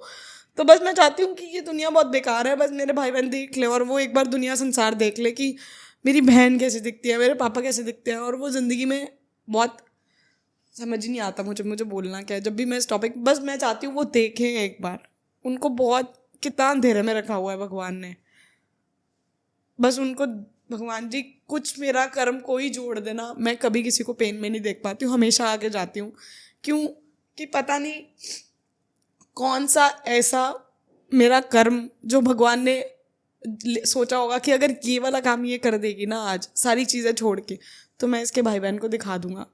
मेरे पापा बहुत पेन में रहते हैं, मुझे पता है, वो दिखते इतना स्ट्रांग है लेकिन अंदर से मेरी बेटी को कुछ एक फीवर भी हो जाता है तो मैं तड़प जाती हूँ। तो मेरे पापा मेरे भाई बहन को कैसे देख पाते हैं कि वो देख ही नहीं सकते और कैसे ज़िंदगी चल रही है। बस भगवान ये चीज़ हटा दे मेरी लाइफ से कि वो नहीं देख सकते, और मेरे को पता चले किसी रात सुबह उठ के कि भाई मेरा भाई देख सकता है और मेरी बहन देख सकती है। मेरी ज़िंदगी से अच्छी ज़िंदगी किसी की नहीं होगी। पैसा वैसा होने से भी मुझे कुछ फील नहीं आता है, ठीक है ये दुनियादारी है, यहाँ चलना है तो सब चीज़ें कर रही हूँ, बट और सबसे बड़ी बात बताती हूँ आपको, अगर मैं भी टूट गई ना किसी चीज़ में, जब मैं टूट जाती हूँ पापा मुझे देख के बिल्कुल ख़त्म हो जाते हैं। तो मैं चाहती हूँ कि बस मुझे उनको देखना है कि वो देख लें एक बार दुनिया। वो पेन इतनी बड़ी पेन है ना, शायद कभी कोई नहीं समझ सकता। ये बोल्ड सब बाहर के लिए है, अंदर से जो टूटती हूँ मैं हर रात, मुझे पता है कि मैं सोचती हूँ भगवान कभी फ़ोन नहीं आएगा। सिर्फ एक ही बात सोचती रहती हूँ कि सुबह पापा फ़ोन कर रहे हैं, तेरे को पता है गुड्डू को दिख रहा है, तेरे को पता है देवा को दिख रहा है। मतलब उनकी आंखों से ना वो वाइट वाइट बाहर आता है, इतना सारा गल रही है आंखें। मेरी बहन की तो पूरी आंख गली हुई है, मेरे भाई की पूरी आंख गली हुई है एक एक साइड की। कैसे देख पाती हूँ मैं, कितना बड़ा जिगरा होगा मुझे। मैं तो खुद कभी कभी शॉक्ड हो जाती हूँ कि कैसे देख रही हूँ, मैं कुछ कर ही नहीं पा रही हूँ। यहाँ मेरे को लगता है कि सब कुछ पा लिया, ये नहीं कर पा रही हूँ। बस अब यही भगवान से मांगती रहती हूँ कि भगवान बस ये कर दो, कुछ मत दो, कम दे दो, ये वाला काम कर दो। बस यहाँ आके वो सॉफ्ट क्या होता है, टूट ही जाती हूँ।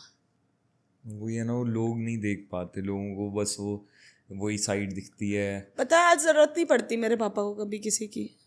आज मेरे पापा को ऐसा लगता होगा कि उनका बेटा नहीं है, मतलब बेटा इन द सेंस, मैं तो आ गई ना शादी करके, मैं कितने भी एफर्ट्स कर लूँगी, बट पापा के लिए वो खड़ा होता तो किसी रात भगवान ना करे पापा को कभी कुछ प्रॉब्लम हो जाए, इमीडिएट तो मैं नहीं भाग पाऊँगी ना, मेरे को 2-4 मिनट, जो 10 मिनट 20 मिनट तो लगेंगे।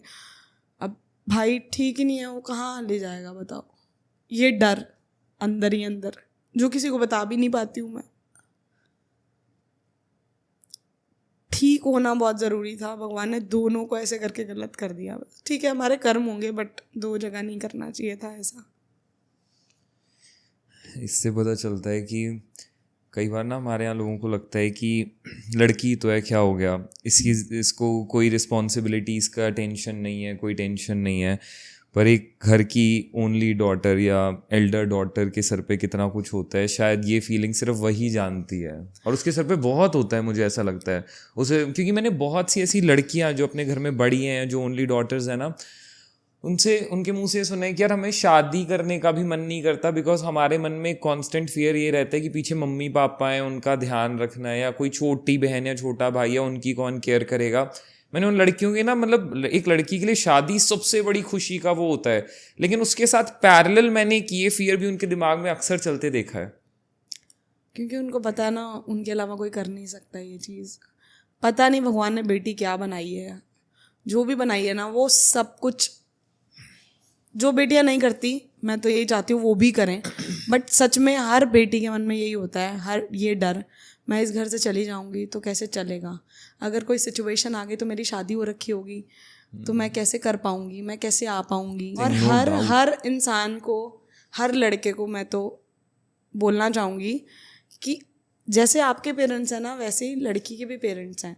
तो अगर आप अपने पेरेंट्स को इतना रिस्पेक्ट करते हो कि आप अपनी वाइफ को भी सुनाने लगते हो, तो आप उसके पेरेंट्स को भी उतनी रिस्पेक्ट दो कि उसके लिए भी माँ बाप तो माँ बाप ही है ना। आपके माँ बाप को कुछ अलग से हीरे तो नहीं लगे होंगे। लड़की के भी पेरेंट्स हैं, वो भी उतनी जान मारती होगी, तो वो कैसे सुन लेगी। तो बहुत सारे केसेस में ऐसा सुनती हूँ मैं कि लड़के बोलते हैं लड़की के माँ बाप को यहाँ जाने नहीं देते हैं, तो ये बहुत गलत है। और यहाँ तो मेरे को लगता है बल्कि ज़्यादा बड़ा जिगरा लड़की के माँ बाप में है कि उन्होंने सालों, मतलब 20-25 साल अपने बच्चे को, मतलब जिगर का टुकड़ा जो है उनको, उसको इतना पाला पोसा, इतने प्यार से बड़ा किया, और फिर दे दिया यार, मतलब फिर दे दिया कि उन्हें पता है अब हम दे रहे हैं अपने बच्चे को। और मेरे केस में तो ऐसा है कि उनको इतनी ज़रूरत थी मेरी थी कि कभी देना ही नहीं था। तो कितना जिगरा लगता होगा उन पेरेंट्स का भी। ओनली मेरे को लगता है सिर्फ ये बात वो पेरेंट्स समझ सकते हैं जिनकी एक डॉटर है। आप भी एक डॉटर से ब्लेस्ड हैं, तो बहुत हिम्मत चाहिए, मतलब अपने बच्चे, बहुत हिम्मत चाहिए। अभी मैं सनी को देखती हूँ ना, मुझसे झगड़ा करते हैं ना कभी कभी, तो वो मैं बोलती हूँ देखो इसके साथ अगर झगड़ा करेगा कोई तो वो बंदा शांत होता है कि नहीं मेरी बेटी पे नहीं आनी चाहिए। तो जब आपकी बेटी पे नहीं आनी चाहिए तो आपको भी कोई राइट नहीं है किसी की बेटी को कुछ बोलने का। मतलब अपनी बेटी पे आती है तो हर कोई बाप बन जाता है, बट हमारे भी तो, मेरा पति बहुत अच्छा है, मैं अपने पति की नहीं, मैं दूसरों की बता रही हूँ कि बहुत सारी जगह पे मैं ऐसी ऐसी चीज़ें देखती हूँ। तो मुझे ऐसा लगता है कि अगर आपको अपनी बेटी का आगे सम्मान चाहिए तो वो बात झूठी नहीं है कि अपनी जवानी में एक बाप अपनी बेटी का मुकद्दर लिखता है। हाँ, जो आप करोगे आपको वो भुगतना पड़ेगा, ये तो हम सुनते ही आ रहे हैं और वो सच होता है। तो मेरे पापा ने कुछ अच्छा किया होगा जो मैं इतनी खुश हूँ। और नो डाउट, नो डाउट।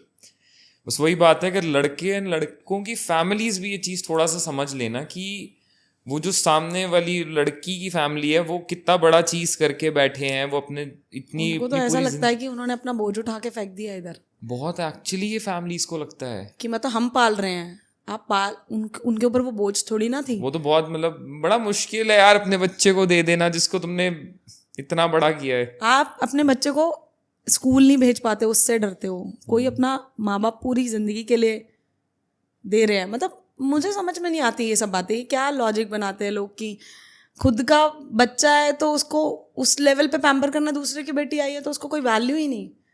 तो ये सही नहीं है मेरे हिसाब से। और अगर आप आज वैल्यू नहीं करोगे ना, आपको आगे फेस करना पड़ेगा उस चीज़ को। और फिर आप अगर आज नॉर्मल आंसू रो रहे हो, कल खून के आंसू रोगे। अगर आज किसी की बेटी के साथ गलत कर रहे हो तो आपको आगे जाके खून के आंसू रोना पड़ेगा। ये कहीं नहीं जाता है, भगवान सामने दिखाते रहते हैं सब कुछ, समझने वाले समझ जाते हैं। कर्म का व्हील है, वो वापस तो पक्का ही आएगा। तुम कितना ही चालाक बन जाओ, कितना ही ओवर स्मार्ट हो जाओ, पर इससे नहीं भाग सकते। अपने किए हुए कर्मों से तो नहीं भाग सकते। नहीं भाग सकते। तो मैं आपको बता रही हूँ, मैं खुद सनी को समझा देती हूँ। आप मुझे ऐसे बोल रहे हो ना सनी, गलत मैं कभी नहीं बोलूंगी कि वो ही गलत होते होंगे फाइट्स में या मैं नहीं होते होंगे, दोनों है। लेकिन उतना बोलना है जितना माँ बाप पे नहीं जाएगा। हाँ। मैं नहीं बोल रही हूँ आपके पेरेंट्स को कभी कुछ, तो आप भी नहीं बोल सकते हो। और अगर वो समझ रहा है तो वो तभी जेंटलमैन है, डेफिनेटली, है ना। तो ये नहीं करना चाहिए। आप पता है लड़की को सबसे ज्यादा बुरा कब लगता है? आप उसको मार लो, आप उसको पीट लो, जबकि ये बहुत गलत है। लेकिन अगर आप उसके पेरेंट्स पे जाओगे ना कि तेरे माँ ने या तेरे बाप ने क्या सिखाया, ये इतना बड़ा खंजर है, वो उस रिश्ते को ख़त्म करने पे चली जाती है। तो माँ बाप पे नहीं जाना चाहिए कभी भी, चाहे वो लड़की की साइड से हो चाहे वो लड़के की साइड से। जो लोग किसी के माँ बाप पे जाते हैं, आप बिलीव करो, जिन्होंने आपको पाला आप उनके बारे में कैसे सुन सकते हो? और आप लोग टारगेट ही उस चीज़ को करते हैं, पता है, इसका बाप ऐसा है ना तभी ये ऐसी है, या इसका बाप ऐसा तभी ये ऐसा है। तो माँ बाप पे नहीं जाना चाहिए, वहाँ रिश्ता टूटने के पूरे पूरे चांसेस बन जाते हैं। और ये बहुत below the belt and cheap है, मतलब दिस इज, ये समझदार लोग करते ही नहीं है। तो जो लोग कर रहे हैं, मैं तो उनको यही बताना चाहूँगी कि आपसे ज़्यादा बुरा इंसान कोई है नहीं। आप कितना भगवान का नाम लो, आप ये माला जपो, आप मंदिर जाओ, आप कुछ भी करो, अगर आप किसी की बेटी घर पे लाके रुला रहे हो ना, तो आप किसी चीज़ का फल नहीं लगना है आपको ज़िंदगी में, कभी लग ही नहीं सकता। हाँ, फिर चाहे मैं कितने मर्जी नवरात्रों पे फास्ट रखी जाओ, माता जी की माता माता करते रहते हैं लोग, और घर में जो बेटी बैठी हुई है उसको तुम डिसरिस्पेक्ट कर रहे हो। मेरे पेरेंट्स, मेरे इन-लॉज ने तो मुझे नहीं रोका। वो चाहते तो मुझे रोक सकते थे, बट मम्मा पापा ने नहीं रोका। उन्होंने बोला करना है आप करो। हाँ, थोड़े बूढ़े हैं तो उनके मन में डर रहता है कि यार चीज़ें कुछ गलत नहीं हो जाए या कुछ, वो ठीक है, वो पेरेंट्स की होता है मन में। बट मुझे नहीं रोका किसी ने, और मेरी मजबूरी है, मैं रुक भी नहीं सकती। तो मैं इसलिए चाहती हूँ कि भगवान मुझे कुछ ऐसा कर दें। बहुत सारी चीज़ें मैंने एक बार तो पता है आपको, सोनू सूद सर के गेट पे जाके, सनी मुझे मुंबई, उस टाइम पे हम इतने कैपेबल नहीं थे, ना सनी ना हम, बायनेक आई थी एक, मेरे को बस बता दिया किसी ने वो चीज़ कि ऐसे बायनेक आती है, एक्सपेंसिव है। मैं सोनू सूद सर के गेट पे खड़ी होके रो के हाथ जोड़ के वीडियो बना के आई थी कि प्लीज़ अगर आप हेल्प कर सकते हो तो करना। कोई किस्म का हमने कोई वो नहीं छोड़ा कि क्या हम कर सकते हैं।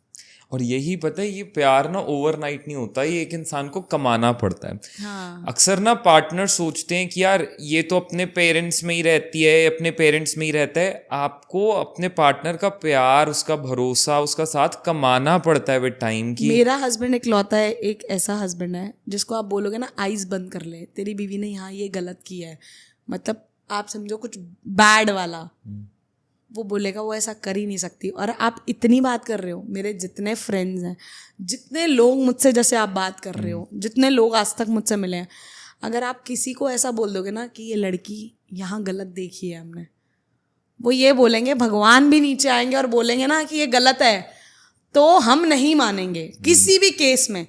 तो ये कमाई है मेरी ज़िंदगी की, पैसे से बड़ी कमाई ये है कि लोग मेरे को सम्मान दे रहे हैं और उनको ये पता है कि इसके लिए कैरेक्टर ही सब कुछ है। पैसे को तो ये आगे लगा देगी। पैसे का क्या करूँगी? अगर आप चलते फिरते मेरे ऊपर कमेंट कर रहे हो कि यार ये है, इसको तो वहाँ देखा था, तो वो कमाई नहीं है। अगर औरत हो तो सम्मान कमाओ, जो सबसे महंगा है। Very true. सबके बस का नहीं है कमाना, और इस लाइन में रह के तो मैं बहुत मुश्किल है सच में। मैं दुनिया की किसी चीज़ को ठुकरा सकती हूँ, बट अगर कोई मुझे बोले कि कैरेक्टर में इतना सा दाग लग जाएगा इस जगह पे जाने से, तो मैं कहती हूँ वो जगह मेरे लिए है ही नहीं। मेरा बाप आज प्राउड फील करता है ना कि मेरे पिता कहते हैं खड़े होके कि मेरी बेटी की बात कर रहे हो, उसकी तो चर्चा दुनिया से सुनो, मुझसे क्या सुननी है। तो वो कमाई है ज़िंदगी की, और हर औरत को वो कमाना चाहिए। वो फीलिंग वो इनकम्पेरेबल है, मतलब उसका कोई कहीं कंपैरिजन नहीं है उस फीलिंग का। बिल्कुल, आदमी भी देखे उसके मुंह से आपके लिए बहन निकल जाए ना, वरना कोई नहीं बोलता आज के टाइम पे किसी को। ट्रू। तो आपने जग जीत लिया फिर। हर बंदा मुझे बहन कह के बात करता है, और मैं भी सबको भाई बोल के ही बात करती हूँ, मेरा नेचर है वो। बट आप किसी से ले रहे हो बहन तो बहुत बड़ी बात है। सो दीपिका, ये बात थी about your life, you as a daughter, you as a wife, you as a daughter in law, you as a mother. थोड़ी सी बात करते हैं आपकी और सनी भाई की लाइफ एज अ कपल। अब वो सबने देखी है, आपके व्लॉग्स में, आपकी वीडियोस में, रील्स में, हर जगह वो सब आप लोग आपकी वो लाइफ देखी है। बट डेफिनेटली जो लाइफ कैमरा पे दिखती है, ऑफ द कैमरा डिफरेंस होता है एक, वो एग्जैक्टली सेम तो नहीं होता। Exactly. आपकी शादी को आई एम कैलकुलेटिंग समवेयर 8 साल हो चुके हैं, 9 साल हो जाएंगे अब। 9 साल होने वाले हैं, which is a big tenure. Plus आपकी शादी तो ऐसी है जहां पे एज गैप एक बहुत बड़ा फैक्टर रहा है, दैट 10 साल एज गैप बहुत ज्यादा होता है। आजकल लोगों को 2-3 साल भी ज्यादा लगता है कि यार 3-4 साल का अगर एज गैप है तो डिफरेंस ऑफ थॉट्स आ सकते हैं, जबकि आपका तो इतना ज्यादा था। ओवर टू दैट, आपने उस एज में शादी करी जहां पे काफी इमेच्योरिटी होती है एक इंडिविजुअल के अंदर। मे बी बहुत से बच्चे ऐसे होते हैं जो वक्त से पहले ही बड़े हो जाते हैं अपनी जिम्मेदारियों की वजह से, पर फिर still 18 is a tender as, 18-19 एक टेंडर एज होती है। आजकल देखा जा रहा है सेपरेशन, डिवोर्सेस, ब्रेकअप्स का ना ग्राफ ऐसे रॉकेट हो रहा है, मतलब जितने तो ट्रेंड बन चुका है, वो ट्रेंड बन चुका है। तो आप लोगों ने 9 साल एक शादी चलाई है, आपकी एक ब्यूटीफुल डॉटर है, कैसे ये जर्नी पूरी मैनेज करी? क्योंकि आपने खुद बताया कई बार इतनी लड़ाइयाँ भी होती थी, सब कुछ होता था, तो कभी ऐसा क्यों नहीं हुआ कि अलग हो जाते हैं, आउट ऑफ रेज कोई ये बात बोल दे? How did you guys manage?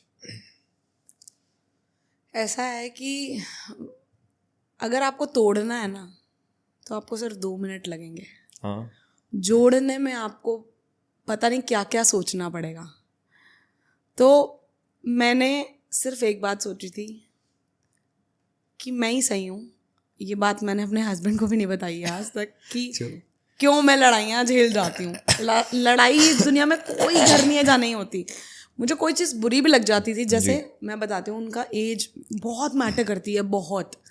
कैसे मैटर करती है? मैं बहुत शरारती, मेरे हस्बैंड ने 10 दिवाली पहले ही देख ली है, ठीक है? तो बहुत शरारती, मेरे को 24 घंटे कुछ ना कुछ उल्टा ही सूझता है। यहाँ ये शरारती कर लूँ, यहाँ बंजी कर लूँ, ये झूले ले लूँ, ये मरने वाली जगह है, यहाँ तो मैं कर ही जाऊँगी, ऐसे वाली मैं। सन्नी को लगता था डर, क्योंकि उन्होंने अपना भाई खोया हुआ था, कि उनको लगता था जो मेरी ज़िंदगी में मुझसे प्यार करता है वो मुझसे दूर हो जाता है, उनको ऐसा लगता था। तो अब एज का समझदार हो गए वो, मैं शरारती हो गई। मैं कहती थी भाई मेरे को ना ये करना है, अब जैसे लगा लो मेरे को बंजी करनी है, उन्होंने बोला इससे तो गिर के भाई मर जाते हैं। मैंने बोला भाई मैं तो करूँगी। अब मुझे वो चुभ रहा है इंसान, यार ये तो मेरी लाइफ में बड़ा बोरिंग हो गया सब कुछ, मैं तो इतनी जॉली थी यार, ये तो बेकार कर रहा है मेरी ज़िंदगी को। उस बात पे झगड़ा हो जाना, और वो इतना बड़ा झगड़ा हो जाना कि उसको हर्ट हो जाना, और मैं तो अपने मन में सोची यार मैंने तो अपनी लाइफ ही ख़राब कर ली। फिर बहुत सारी चीज़ें ऐसी होना, जैसे बिल्कुल ही मेरा बाहर ना निकलना, मतलब मम्मी पापा के साथ रहते थे तब तो मैं बिल्कुल ऐसे घर वाली बहू थी, बिल्कुल घर में रहना, जाना तो हस्बैंड के साथ 1-2 घंटे चले गए, वैसे वाला सीन। मैंने कहा दीपिका अब तो तू कुछ नहीं कर पाएगी लाइफ में, अब कैसे चलेगा, स्कूल भी ओपन नहीं हुआ है अभी तक। तो फिर मैंने सनी को बोला, तो इन चीज़ों पे लड़ाइयाँ होनी बहुत सारी, मतलब छोटी छोटी बात पे लड़ाई हो जानी। मुझे हर चीज़ इरिटेट करने लग गई कि यार ये तो सब कुछ कर रहा है, मैं कुछ भी नहीं कर पा रही हूँ। मतलब एज की वजह से ही मेरे को चीज़ें गलत ही लग रही थी। वो ज़रा सा खुद खुश होने चला जाता था तो मुझे लगता था यार क्या ज़िंदगी है, मेरे को तो ऐसी ज़िंदगी नहीं जीनी है, मतलब ऑनेस्ट ऐसा लगता था किसी सिचुएशन पे। तो बट फिर एंट्री मारी, 6 महीने बाद मैंने कंसीव कर लिया। मैं 18 ईयर्स की थी और मैंने 6 महीने बाद कंसीव कर लिया, इतनी छोटी एज में। तो कंसीव कर लिया जस्ट बिकॉज सनी के पेरेंट्स के लिए। अच्छा। वो भी उनके लिए था कि अगर भाभी जो हैं, अगर उनकी कल को शादी हो जाती है तो ऑब्वियसली उनका बेटा उनके साथ होगा जी, तो मम्मी पापा अकेले हो जाएंगे। मतलब मैंने एक बेबी भी, मेरी लाइफ में इतनी सारी चीज़ें हैं कि जो मैंने खुद के लिए नहीं, सिर्फ दूसरों की हैप्पीनेस के लिए करी होंगी। तो सनी ने बोला गुड़िया ये तो फिर प्रॉब्लम हो जाएगी, मम्मी पापा अकेले हो जाएंगे तो भाई को बहुत याद करेंगे। तो मैंने बोला कोई बात नहीं, कंसीव हो गया। फिर जो चेंजेस आए ना लाइफ में, आप समझो एक माता पिता के रिश्ते को जोड़ने के लिए आप खराब कर रहे हो। अगर आप बच्चे को जन्म दे रहे हो और आप उसको गलत चीज़ें दिखा रहे हो तो वो भी मैं खराब समझती हूँ जी। बट घर जोड़ने के लिए एक बच्चा काफ़ी है, पता है, काफ़ी है। पर ये सोच के कि आप उसकी ज़िंदगी खराब ना कर दो आगे चल के। उसने जैसे ही मेरी ज़िंदगी में जन्म लिया ना, मतलब वो आई, और पता मुझे उस टाइम पे भी डर था ये। मैं मतलब उन्होंने बोला ऐसे, मुझे पेन स्टार्ट हुई तो उन्होंने बोला नॉर्मल नहीं हो सकता है। तो मैं अपना हॉस्पिटल में थी ना, तो उन्होंने बोला कि आपका सी सेक्शन करना पड़ेगा। मैं डर गई, और मेरे मन में डर क्या था पता है आपको? मेरा कुछ भी हो जाए, बेटी बेटा, मुझे उससे, मेरे को तो बेटी ही चाहिए थी, क्योंकि मुझे पता था मैं कितनी रिस्पॉन्सिबल हूँ अपनी फैमिली को लेके, तो मेरे को वही बेटी चाहिए थी। मेरे को डर था कहीं वो भी ब्लाइंड ना हो जाए, ऐसे हेरिडिटरी होता है ना कि प्रॉब्लम आ जाती है। जब मैंने उसको देखा ना वो सही है, बस मैं हैप्पी। उसके बाद शादी चलती कैसे है, उस बच्चे को, उसके बच्चे को मुंह को देख के। समटाइम्स आप इतने बड़े बड़े कॉम्प्रोमाइज़ कर जाते हो उसके चक्कर में, आप सोच भी नहीं सकते।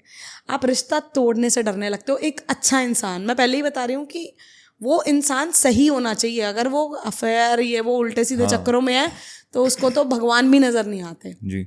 अगर आप बिल्कुल अच्छे से ज़िंदगी जी रहे हो और आपको पता है कि आपका रिश्ता एक बच्चे के साथ बन गया, तो वो रिश्ता अपने आप धीरे धीरे धीरे धीरे उसकी वजह से भी जुड़ने लगता है। छोटी छोटी प्रॉब्लम्स आती हैं।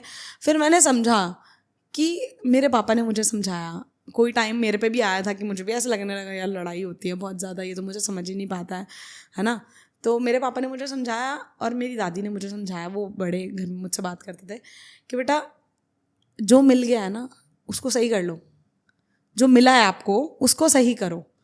आप एक्सपेक्ट मत करो कि आपको आगे अच्छा मिलेगा, आगे इससे भी बुरा मिल सकता है। जो माँ बाप अपने बच्चों को ये सीख देते हैं उनके घर नहीं टूटते। आप समझ रहे हो? मेरे पापा कहते कोई बात नहीं ना बेटा, जिंदगी है, प्रॉब्लम्स आती हैं, बात नहीं समझ रहा कोई बात नहीं, और 2 साल में समझ जाएगा। ऐसे करते करते 9 साल बना दिए मेरे मम्मा पापा ने। तो ये होते हैं घर जोड़ने वाले माँ बाप। और कई ऐसे होते हैं जो जरा सी बात हुई वापस आ जाओ, हम देख लेंगे, ये हम देख लेंगे इज अ गुड थिंग। अगर आप बेटी को बोल रहे हो कि हम देख लेंगे, अगर उसके साथ बहुत अत्याचार हो रहा है ना, उसमें इट इज रिक्वायर्ड, उसमें it is required, no doubt कि फिर आप शान से ले आओ अपनी बेटी घर पे। बिल्कुल। बट छोटी छोटी बातों को भी अपने मतलब पेरेंट्स को ये नहीं बोलना चाहिए कि खड़ी हो और आ जा। ऐसा कभी नहीं। आज मैं सब कुछ ठीक है, कभी हमारी लड़ाई हो जाती है तो मेरे पापा आज भी, जबकि उनको पता है उनकी बेटी कैपेबल है, वो अपने साथ साथ 2 बच्चे और 2 लोग और चला लेगी, बट मेरे पापा हमेशा यही कहते हैं बेटा सही हो जाएगा, ये आज लड़ाई हुई है कल 2 दिन बाद सही हो जाएगी, ये इसमें कुछ। और अब मैं पापा को समझा देती हूँ पापा लड़ाई हुई है, अरे छोड़ो ना 2 दिन बाद अपने आप सही हो जाएगी। मन में बिठा लिया ना कि ये खराब कर दिया इस इंसान ने, तो वहाँ आपका रिश्ता नहीं चलना। फिर आपने सोच लिया ना ये 2 दिन के लिए कर रहा है, ऐसा चल जाएगा, सही हो जाएगा। हाँ, मार पिटाई मैं बिल्कुल अगेंस्ट हूँ, जो बेटियों के साथ होती है वो गलत है। ये जो गाली गलोच होता है, ये सब हो रहा है तो भाई नहीं बर्दाश्त होता है। मैं खुद लड़कियों के बोल रही हूँ ये चीज़। बट अगर आपके लाइफ में छोटी मोटी प्रॉब्लम्स है ना तो सॉर्ट हो सकती हैं। मत सोचो कि आज मेरे पास है तो निकल लूँ, या लड़का सोच रहा है कि भाई इसको हटा, आज मेरे को और सुंदर मिल रही है तो निकल लूँ। रिश्ते को बना के रखना सबसे बड़ा सम्मान फील कराता है कि यार आप जिसके साथ मतलब आपने शादी करी, मैं तो पर्सनली यही चाहती हूँ, चाहे 1000 कलेश हो जाए मेरे हस्बैंड से मेरे, बट मैं चाहती हूँ जिसके घर में वो सुहाग का जोड़ा पहन के आई थी ना, वहीं से निकलूँ मैं, और वही दुल्हन बन के निकलूँ कि मैं अपने हस्बैंड से पहले जाऊँ, मैं कभी उसको ना देखूँ। मेरे मन में इतना डर है, मैं सपना भी देख लेती हूँ ना कि मतलब मेरे को एक दिन ऐसे सपना आ गया कि मेरी डेथ हो गई है, मैं मर गई हूँ ऐसे, और मैं वहाँ लेटी हुई हूँ, और उस कहते हैं ना कि आत्मा बाहर आ जाती है, तो मेरी आत्मा बाहर है और मैं सब देख पा रही हूँ कि सब रो रहे हैं, और मैं ये देख रही हूँ कि मेरा पति क्या, मुझे माँ बाप भी नज़र नहीं आ रहे। सोचो जब आप किसी से प्यार करते हो तो आपको क्या नज़र आता है। किसी ने मेरी फैमिली में से उठ के सन्नी को बोल दिया कि अब तो वो नहीं रही, सपने की बात बता रही हूँ कि अब तो वो नहीं रही, अब ना तुझे कुछ सोचना पड़ेगा अपने लिए। आई स्वेयर मैं सपने में रोई हूँ, मैं सुबह उठ के रोई हूँ कि मेरा पति अब किसी और के साथ, मतलब मैं इतना प्यार करती हूँ उसको भाई, मैं खुद को मरी हुई नहीं फील कर रही हूँ। मुझे ये कि अब मैं इसको कैसे देख पाऊंगी किसी के साथ, मतलब अपने लिए नहीं, बस मुझे उसके साथ कोई नहीं दिखना चाहिए, बस मैं उससे प्यार करती हूँ तो मतलब हर जगह मुझे वो चाहिए, लड़ लो मर लो कुछ भी कर लो, हर जगह वो चाहिए। और ये चीज़ सिर्फ एक लॉयल औरत कर सकती है जो अपने पति के लिए बहुत लॉयल हो, वरना दूसरों को तो सब दिख जाता है, ठीक है यार ये परेशान कर रहा है, हटा इसे। ये वो औरतें कर लेती हैं जो आजकल ट्रेंड बना रखा है लोगों ने। बट अगर आप सच में, आपके पिता ने आप में वो संस्कार डाले हैं कि आप इस घर से जा रही हो तो उस घर से दुल्हन, जब तक कोई प्रॉब्लम ऐसी ना हो कि बर्दाश्त से बाहर है, वरना आप जिंदगी आराम से हस्बैंड वाइफ जी सकते हैं जब तक कोई प्रॉब्लम्स वैसी वाली ना हो जो नहीं झेली जा सकती। अदरवाइज सब सॉर्ट हो जाता है। प्रॉब्लम है आज होएगी, आज है, और आज आपको आपके ऊपर प्रॉब्लम आएगी ना तो आपको लगेगा ये कभी सॉर्ट ही नहीं हो सकती भाई, ये तो दुनिया की सबसे बड़ी प्रॉब्लम आ गई, अब ये तो पिछली बार से भी बड़ी है। लेकिन ऐसा कुछ नहीं होता है। हर प्रॉब्लम भगवान इसलिए देते हैं, आप उससे कुछ सीखते हो, वो सॉर्ट हो जाती है, सब चिल हो जाता है। जो आपका परिवार बन गया ना उसको संभाल के रखो, सब बदल जाते हैं, सब चीज़ें चेंज हो जाती हैं। तो जो मिला है उसको ही सुधार लो। इसीलिए ऐसा कहते हैं कि हर वक्त बीत जाता है, वक्त वहाँ ठहर नहीं जाएगा, वो बीत जाएगा, बिल्कुल बीत जाएगा। तो इसलिए ज्यादा निराश भी मत हो और ज्यादा खुश भी मत हो कि अगर तुम अच्छा वक्त चल रहा है तो खुद को राजा समझने लगो, वो भी मत करो। और अगर किसी की लाइफ में कुछ भी प्रॉब्लम है ना, मैं सिर्फ एक ही बात कहती हूँ, वो महाकाल को याद करे। मैं नहीं मानती दुनिया की कोई ऐसी प्रॉब्लम है जो महाकाल सॉर्ट नहीं कर सकते। वो मेरी ज़िंदगी में एक प्रॉब्लम के टाइम पे ही आए थे और वो प्रॉब्लम ऐसे भगाते हैं, आपको बंदों के रियल फेस दिखने लगते हैं। आप समझ जाओगे ये क्या कर रहा है भाई, ये क्या सोच रहा है, और वो आपको हर प्रॉब्लम का सॉल्यूशन आपके सामने रखते रहेंगे। तो सिर्फ आप सही रहो, भगवान पे विश्वास रखो, आपके साथ ज़िंदगी में कभी गलत नहीं होगा। अगर हो रहा है तो आपके लिए हो रहा है, जो कल सब सॉर्ट हो जाएगा। रिश्ते तोड़ना कोई सॉल्यूशन नहीं है मेरे हिसाब से। Very true. एंड गाइस, इस चीज़ का तो मैं आपको लाइव एग्जांपल दे सकता हूँ कि दीपिका ने अभी जो बात कही कि कोई भी प्रॉब्लम लगे महाकाल को याद करो, वो हर प्रॉब्लम दूर कर देंगे, पूरे दिल से कह रही हैं। सिर्फ ये कैमरा चल रहे हैं मेरे पास तो बहुत सारी प्रॉब्लम्स है, मैं आपको बता ही रही हूँ, बट हम जी रहे हैं। लाइव एग्जांपल इसलिए कह रहा हूँ क्योंकि आई डोंट नो, मतलब बहुत कम ऐसे लोग होंगे जिनके पास दीपिका का नंबर होगा, और जिनके पास दीपिका का नंबर है उनको ये पता होगा कि वो रोज एक व्हाट्सएप पे महाकाल का स्टेटस तो स्टोरी तो जरूर लगती है। जब से वो मेरी जिंदगी में आए हैं बस वो मुझे वही दिखते रहते हैं, पता नहीं क्यों। ये बहुत इंटरनल चीज है जो लोगों को शायद ना पता हो, बट वो डेली एक महाकाल की स्टोरी वहां पे होगी ही होगी। So that is coming from heart. उन्होंने मुझे दिखाया है सब कुछ कि प्रॉब्लम कुछ नहीं होती है, वो तेरे को सही करने के लिए है, तुझे स्ट्रांग बनाऊंगा मैं। वो चीज वो करते हैं, और मैं कहते ना अंत ही शिव है, शिव पे सब अंत हो जाएगा। तो जब आप शिव को मानोगे आपको समझ में आएगा प्रॉब्लम्स भी एंड है, यहाँ पे कुछ नहीं है। यहाँ सिर्फ अब भगवान को जिंदगी आपने देनी है, अच्छे कर्म करो, दूसरे की जितनी मदद हो सके, और मैं ब्लेस्ड हूँ। बट वो कर्म ऐसा घूमे, वही आपकी बात है, सर्कल घूमा कि देखो कहाँ पहुंच गए हम। That is so true. So Deepika, life की तो ये बड़ी इंटेंस जर्नी रही है आपकी, जो बहुत ही विजडम से भरी हुई है। ऐसा नहीं है, 27 is not a very big age, but उसमें भी आपने बहुत सी ज़िंदगी में चीज़ें सीखी हैं, ज़िंदगी को बहुत करीब से समझा है, जाना है। थोड़ी सी बात करते हैं, लाइक आप कंटेंट क्रिएटर्स हो, यू एंड सनी भाई कंटेंट क्रिएटर्स, इतने वक्त से वीडियोस बना रहे हो। तहलका प्रैंक्स इतना बड़ा नाम है, not just India but India से बाहर इतने लोग आपको देखते हैं, आपकी वीडियोस को देखते हैं, इतना पसंद करते हैं। और बहुत लोगों ने आप लोगों से मोटिवेशन लिया है कि जैसे ये वीडियोस बनाते हैं ना, हम भी बनाएंगे। लाइक आप उन चंद ओजी कपल क्रिएटर्स में से हो जिन्होंने स्टार्टिंग में ये सब स्टार्ट किया। उस टाइम पे इतने कपल्स नहीं बनाया करते थे व्लॉग्स और वीडियोस। Exactly. आप उन लिमिटेड कुछ चंद कपल्स में से हो, अब तो बहुत सारे आ गए हैं।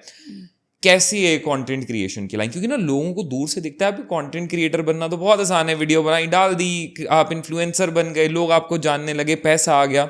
इज इट द रियलिटी या नहीं? मेरे हिसाब से देखो, मैं इतना कोई घुमा के बातों को नहीं बताऊंगी। मेहनत करते हो ना, तो आपके बनने के चांसेस हैं। ठीक है, आप मेहनत कर रहे हो। हम अपना मतलब मैं 3 टाइम का खाना बनाती थी घर पे, वो वाला समय जब हमारे घर मेड नहीं थी, बस झाड़ू पोछा बर्तन के लिए मम्मा पापा ने लगा रखी थी। 3 टाइम खाना बना के उसमें से मुझे टाइम निकालना होता था कि भाई उनको भी बुरा नहीं लगे, मैं सो भी पाऊँ, सारी चीज़ें कर भी पाऊँ और वीडियोज़ भी बन जाएँ। जब वो चलने लगी उसके बीच भी मैं पूरी मेहनत करती थी, सारे काम करके वो चीज़ें करती थी। आज हमारे घर पे अगर कोई हेल्पर है तो वो हमने कमाया है तो आया है, वरना उस समय पे मैंने बहुत मेहनत करी है कि मतलब बेटा तो चलो सोता हुआ दिख भी जाएगा तो चल जाएगा, बहू कैसे दिखेगी। तो वो मेहनत का समय था, मेहनत बहुत करी।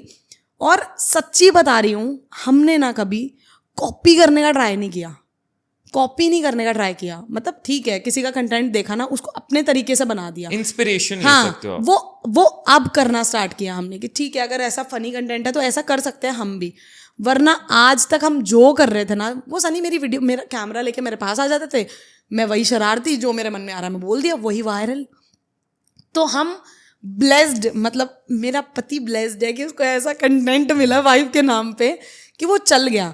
और मेहनत करनी पड़ती है बहुत, इतना इजी नहीं है। पता नहीं, आप देखो, अगर आप शुरू से ही पैसे वाले हो तो ठीक है, आपके पास तो टाइम भी निकल जाएगा वीडियो बनाने के लिए, वरना आप जो अगर नॉर्मल एक इंसान हो और आप उसकी मतलब वहाँ से स्टार्ट करोगे ना तो बड़ा टफ है ये। बट अब तो हर दूसरे घर में ही लोग समझ रहे हैं कि यही कंटेंट बनाओ, अब बल्कि हर कोई मिलियंस लेकर बैठा हुआ है, बट कॉपी कर रहे हैं अब लोग। पहले लोग अपना बनाते थे, तो हमने वहां से शुरू किया था, हम अपना काम करते थे। आपको क्या लगता है अभी लाइक कंटेंट क्रिएशन, इन्फ्लुएंसिंग लंबी गेम है? क्योंकि कई लोग कहते हैं नहीं अब तो सैचुरेशन पॉइंट आने वाला है।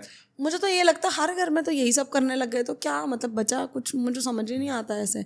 किसी टाइम पे हम चमक रहे थे, कुछ लोग थे सिर्फ, है ना। अब हर घर में सबको समझ में आने लग गया कि भाई ये बनाओगे ना चल जाओगे। अब कंपटीशन बढ़ चुका है, कंपटीशन बहुत बढ़ चुका है। फेसबुक वगैरह सब कुछ इतना पैसा कम कर दिया उन्होंने भी, वरना पहले इतना पैसा मिलता था, आप खुद सोचो। सो ट्रू भाई। तो उसी ने बनाया हमें। उस टाइम पे तो बहुत अच्छे अमाउंट्स भी आते थे, सब कुछ आता था। अब तो कुछ भी नहीं, अब हर घर में। पर ठीक है, सब कर रहे हैं, सबको मौका मिलना चाहिए। बट हाँ, ये है कि अब आपको और ज्यादा मेहनत करनी पड़ेगी, आपको और क्रिएटिव होना अलग पड़ेगा, लाना पड़ेगा। सेम नहीं, अब आप कुछ डिफरेंट करो तब आप शाइन करोगे। अभी हमने कितना, सनी जब से बिग बॉस से आए हैं, हमने कितना कम कर दिया, बहुत कम कर दिया उसके बाद से। मैं सनी को समझाती हूँ, सन्नी सब दीपिका तहलका को देखना चाहते हैं, वही वाले जो हम अलग अलग हरकतें करके चीज़ें करते थे। अब ठीक है, वो भी बहुत सारी चीज़ों में बिजी हो गए, बट हम दोबारा स्टार्ट करेंगे और हम दुनिया को फिर से दिखाएंगे कि हाँ, वो तहलका प्रैंक जो आप देखते थे, मैं आज उसको वही समझा के आई हूँ कि सनी बहुत हो गया। कमा लिया का मतलब ये नहीं होता है कि आपने कमाई कभी भी, मतलब आपका पेट नहीं भर सकता। कमाने के लिए नहीं, ठीक है, आपको दूसरों की मदद करना पसंद है ना, तो उनके लिए करो ना। आप शाइन तो करो, आप वापस दिखो तो दिखते रहो। वो शाइन अभी भी कर रहा है, वो अपने कर्मों से जो वो मदद करता है ना, वो दुआएं जो हम लेके बैठे हैं, उससे हम शाइन करना है। अदरवाइज हमने बहुत कम कर दिया है चीज़ें, बट अब मैं चाहती हूँ उसको हम दोबारा वापस ब्लास्ट ऐसे बूम। और ये चलो, आपने खुद ये चीज़ कही, तो ये मदद वाला भी है। आप लोगों ने इतनी वीडियोस डाली है लंगर लगाते हुए, लोगों की हेल्प करते हुए, ज़रूरतमंदों को चीज़ें दिलाते, साइकिल्स दिलाते, कभी स्टेशनरीज दिलाते, इतनी वीडियोस हैं। अब लोग कहते हैं कि यार ये लोग तो ना सिर्फ दिखावे के लिए कर देते हैं, 4 चीज़ें करके दे दी, उतने में वीडियो बना ली, उससे 4 गुना पैसा बना लिया। ये सिर्फ दिखावे का है, या कई बार देकर वापस ले लिया, उसके बाद वीडियो कैमरा बंद होते ही। व्हाट्स द रियलिटी आज लोगों को? तो अगर आपको ये लगता है ना आप किसी को सामान दे के वापस खींच लोगे, ऐसी जो दुनिया है, मेरे को भी पता है आप जो बात करना चाह रहे हो, तो किससे बचना है आपको? ये हवा, ये हर चीज़ जिससे आप सांस ले रहे हो, ये धरती या आसमान, ये सब भगवान का है। तो आप कुछ भी करोगे ना, वहाँ दिख रहा है। और जिसकी ज़िंदगी में इतने बड़े दुख हैं, आपको लगता है कभी वो इंसान हिम्मत भी कर पाएगा किसी के साथ गलत करने की? तो ये दिखावा देखो, वीडियो बनाने से क्या होता है, सामने वाला आप हमारी वजह से लालच, मतलब लोगों को लगे कि यार पैसा आ रहा है, इस लालच में कोई किसी की मदद करे या कुछ भी करे। अगर हमारी वीडियो देख के सामने वाला इंस्पायर हो रहा है ना, हमें पता है हमने अपना कर्म किया है, वीडियो बनाई है ताकि और लोग इंस्पायर हों। और ऑब्वियसली अगर हम वीडियो बनाएंगे, उससे पैसे आएंगे, तभी तो हम किसी की मदद कर पाएंगे। कोई मम्मी पापा या दादू का या पीछे से तो बहुत पैसा तो नहीं है ना हमारे पास। वीडियो बनाई, उससे पैसा आया, हमारे भी मन में वो चीज़ आई कि नहीं हमें भी और करना है। तो अगर दूसरों को तो बहुत कुछ लगता है, आप कुछ नहीं करोगे तब भी लोगों को लगेगा कुछ नहीं करता है। कुछ कर रहे हो तो लोगों को लगता है क्यों कर रहा है। तो इन बातों से नहीं फर्क पड़ता है अपने को। हमारे पास वो स्माइल्स हैं जिनको हमने स्माइल दी है ना, और हमारे भगवान जानते हैं कि हमने अपने मन में ये लालच नहीं रखा कि हमें आएगा। हमें सिर्फ ये लालच था कि हमें देखकर अगर दुनिया कर रही है ना, तो लोग कुछ भी बोले हमें फ़र्क नहीं पड़ता। और मेरे पति ने जो किया है ना, मतलब ऐसे भी लोग होते हैं, आप मुझसे मिले, आज आप मेरे सामने अच्छे हो, मेरा नाम है, आप मेरे सामने अच्छे हो, पीछे से जाके बात बना दोगे, अरे वो तो ये दान कर रहा था, अरे वीडियो बना लेगा फिर तो पैसा आ ही जाएगा। आप कुछ भी सोचो, हमें फ़र्क नहीं पड़ता, क्योंकि हमें पता है हमारी वजह से उसकी हेल्प हो गई ना। हमें नहीं सोचना है आप क्या सोच रहे हो। आप रोज़ रंग बदलोगे क्योंकि आप बाहर के लोग हो, हमारे दिल का हम जानते हैं। बाहर वाले लोगों से हमें फ़र्क नहीं पड़ता। हमारे अपने खेल जाते हैं हमारे साथ कितनी बारी कि यार पैसा तो आता ही है ना वीडियो बनती है, तो तो भाई पैसा आएगा तभी तो मदद होएगी ना आगे। और हमारी वजह से हंस रहा है कोई, बस उतना इनफ है, हमें नहीं फर्क पड़ता लोग क्या बोलते हैं। और दे के लेने वाले पे भगवान देखता है, तो ये करोगे तो भुगतना पड़ेगा, चाहे वो कोई भी कर रहा हो। और जो दिल का सच्चा है ना कहीं उसको एक्चुअली में नहीं फर्क पड़ता, क्योंकि वो अंदर से जानता है भगवान तुमने तो देखा है ना, किसी और ने ना देखा हो। वही वाली बात जो आप मैंने स्टेटस में देखते हो कि किसी को डर है कि भगवान देख रहा है और किसी को विश्वास है कि भगवान देख रहा है। तो हमें विश्वास है कि भगवान देख रहे हैं, हमें लोगों से फर्क नहीं पड़ता और वो उसको भी नहीं पड़ता। बट लोग गिराने के लिए बहुत लेवल पे जाते हैं, पता है, वो दुनिया बहुत लेवल पे। अब आप कहानी जिनकी अभी हम बात कर रहे थे कुछ ऐसे लोग हमारी जिंदगी में आए थे जिन्होंने ये बोल दिया, अरे तहलका तो मदद नहीं करके गया था, तहलका तो, जबकि पैसे सनी हेल्प करके आए थे। हम कोई नहीं है देने वाले, भगवान जी हैं देने वाले। हमारी तो कभी कोई औकात ही नहीं थी, अगर आज है, अगर दे रहे हैं तो उनकी बनाई हुई है। बट बंदे बोल देते हैं भाई कि वो तो ऐसे करके, भाई तू 20,000 क्यों देके गया, तू एक पेटी क्यों नहीं देके गया, ऐसी ऐसी बातें करते हैं लोग। दुनिया ऐसी है ना। हाँ, मतलब आप कुछ भी कर दो लोग सेटिस्फाई नहीं होंगे, आप कुछ भी करो भाई। इसलिए आप उस टेंशन में रहो ही मत कि आपको किसी को खुश करना है, आप किसी को नहीं खुश कर सकते। आप अपने घर वालों को भी खुश नहीं कर सकते, पता है। और अगर आप ये सोच के जिंदगी जियोगे ना, आज से मैं 26 ईयर्स तक यही थी। यार इसको कुछ कर दूं, ये खुश हो जाए बस, इनके लिए कुछ कर दूं, यार ये मेरे बारे में अच्छा सोचे, ये खुश हो जाए बस। ये करते करते ना मैंने अपनी खुद की जिंदगी में इतना ट्रॉमा घुसा लिया था कि मैं दूसरों का सोच रही हूँ। फिर मुझे समझ में आया, तू कुछ भी कर, तू धरती नीचे लगा उल्टे दे, लटक जाओ, आप फिर भी उन्हें नहीं खुश कर सकते। वो आप किसी को खुश नहीं कर सकते। पहले आप खुद को खुश रखो, फिर आप सामने वाले की सोचो। Very true, very very true. और कभी कोई खुश नहीं हो सकता, ये भी लिख के ले लो। सही बात है। यही रहेगा लाइफ में तो, वेरी ट्रू, जब तक आप जी रहे हो। Very very true. सो बहुत मजा आया आज दीपिका आपकी लाइफ को जान के, आपकी और तहलका भाई की लाइफ को जान के। इतना कुछ था और मुझे पर्सनली ऐसा लगता है अभी आज तो बिजी होने की वजह से सनी भाई नहीं आ पाए, वरना दोनों आज हम बात करते वो और ज्यादा इंटरेस्टिंग होता। एंड नेक्स्ट टाइम पक्का। तो आज के लिए thank you so much. It was really a very heartfelt discussion guys. I really hope आप लोगों को आज का पॉडकास्ट बहुत पसंद आया। मुझे आपकी वीडियोस बहुत पसंद है, थैंक यू सो मच। इसीलिए स्पेशली मैं आई, मैंने कहा भैया मैं जब मेरे को टाइम लग जाएगा ना पक्का मैं सबसे पहले आपके पास। हमारा बहुत टाइम से ड्यू था, अब लोगों को शायद नहीं पता होगी ये बात, बट हम बहुत वक्त से प्लान कर रहे थे इस पॉडकास्ट के लिए। थैंक यू सो मच अपना इतना इंपॉर्टेंट टाइम देने के लिए। आपके इतने सारे फैंस थे जो मेरे पास आ ही जा रहे थे डीएम्स, एक बार तहलका प्रैंक्स के साथ, एक बार उनकी लाइफ उनकी जर्नी जाननी है। मैंने कहा देन डेफिनेटली। सो गाइस कैसा लगा आपको आज का ये पॉडकास्ट, नीचे कमेंट्स में ज़रूर बताना। मैं, दीपिका, डेफिनेटली सनी भाई भी ये सारे कमेंट्स ज़रूर पढ़ेंगे।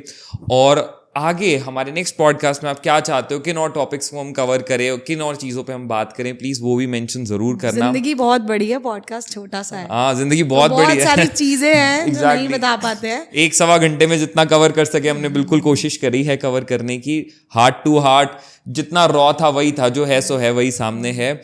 सो जिसने अब तक टॉक्स विद नमित को यूट्यूब पे सब्सक्राइब नहीं किया जल्दी से कर लो। दीपिका का, तहलका प्रैंक्स का, सबके नीचे लिंक्स मेंशन्ड है डिस्क्रिप्शन में। ये बहुत अमेजिंग कंटेंट बनाते हैं, इनको भी फॉलो जरूर कर लो जिन्होंने अब तक नहीं किया है। एंड टॉक्स विद नमित के लिए सब्सक्राइब बटन जस्ट ये रहा, जल्दी से प्रेस कर लो ताकि आगे आने वाले किसी भी और अमेजिंग, रिलेटेबल और इन्फॉर्मेटिव पॉडकास्ट को आप बिल्कुल भी मिस मत करो। आज के लिए thank you so much guys, जल्दी ही मिलते हैं एक और नए पॉडकास्ट के साथ। Thank you so much for watching, love you all. कुछ भी आपको बुरा लग गया हो, मैंने तो वो बोल दिया जो मेरे मन में था, कुछ भी बुरा लगा हो तो उसके लिए सॉरी। अरे नहीं, आई डोंट थिंक सो। आपने कुछ भी ऐसा कहा जो किसी को बुरा लग सकता हो। बहुत क्लीन कॉन्वर्सेशन थी, but still guys for a disclaimer, अगर किसी को हमारी बात ज्यादा अच्छी ना लगी हो तो प्लीज दिल पे मत लगाएं।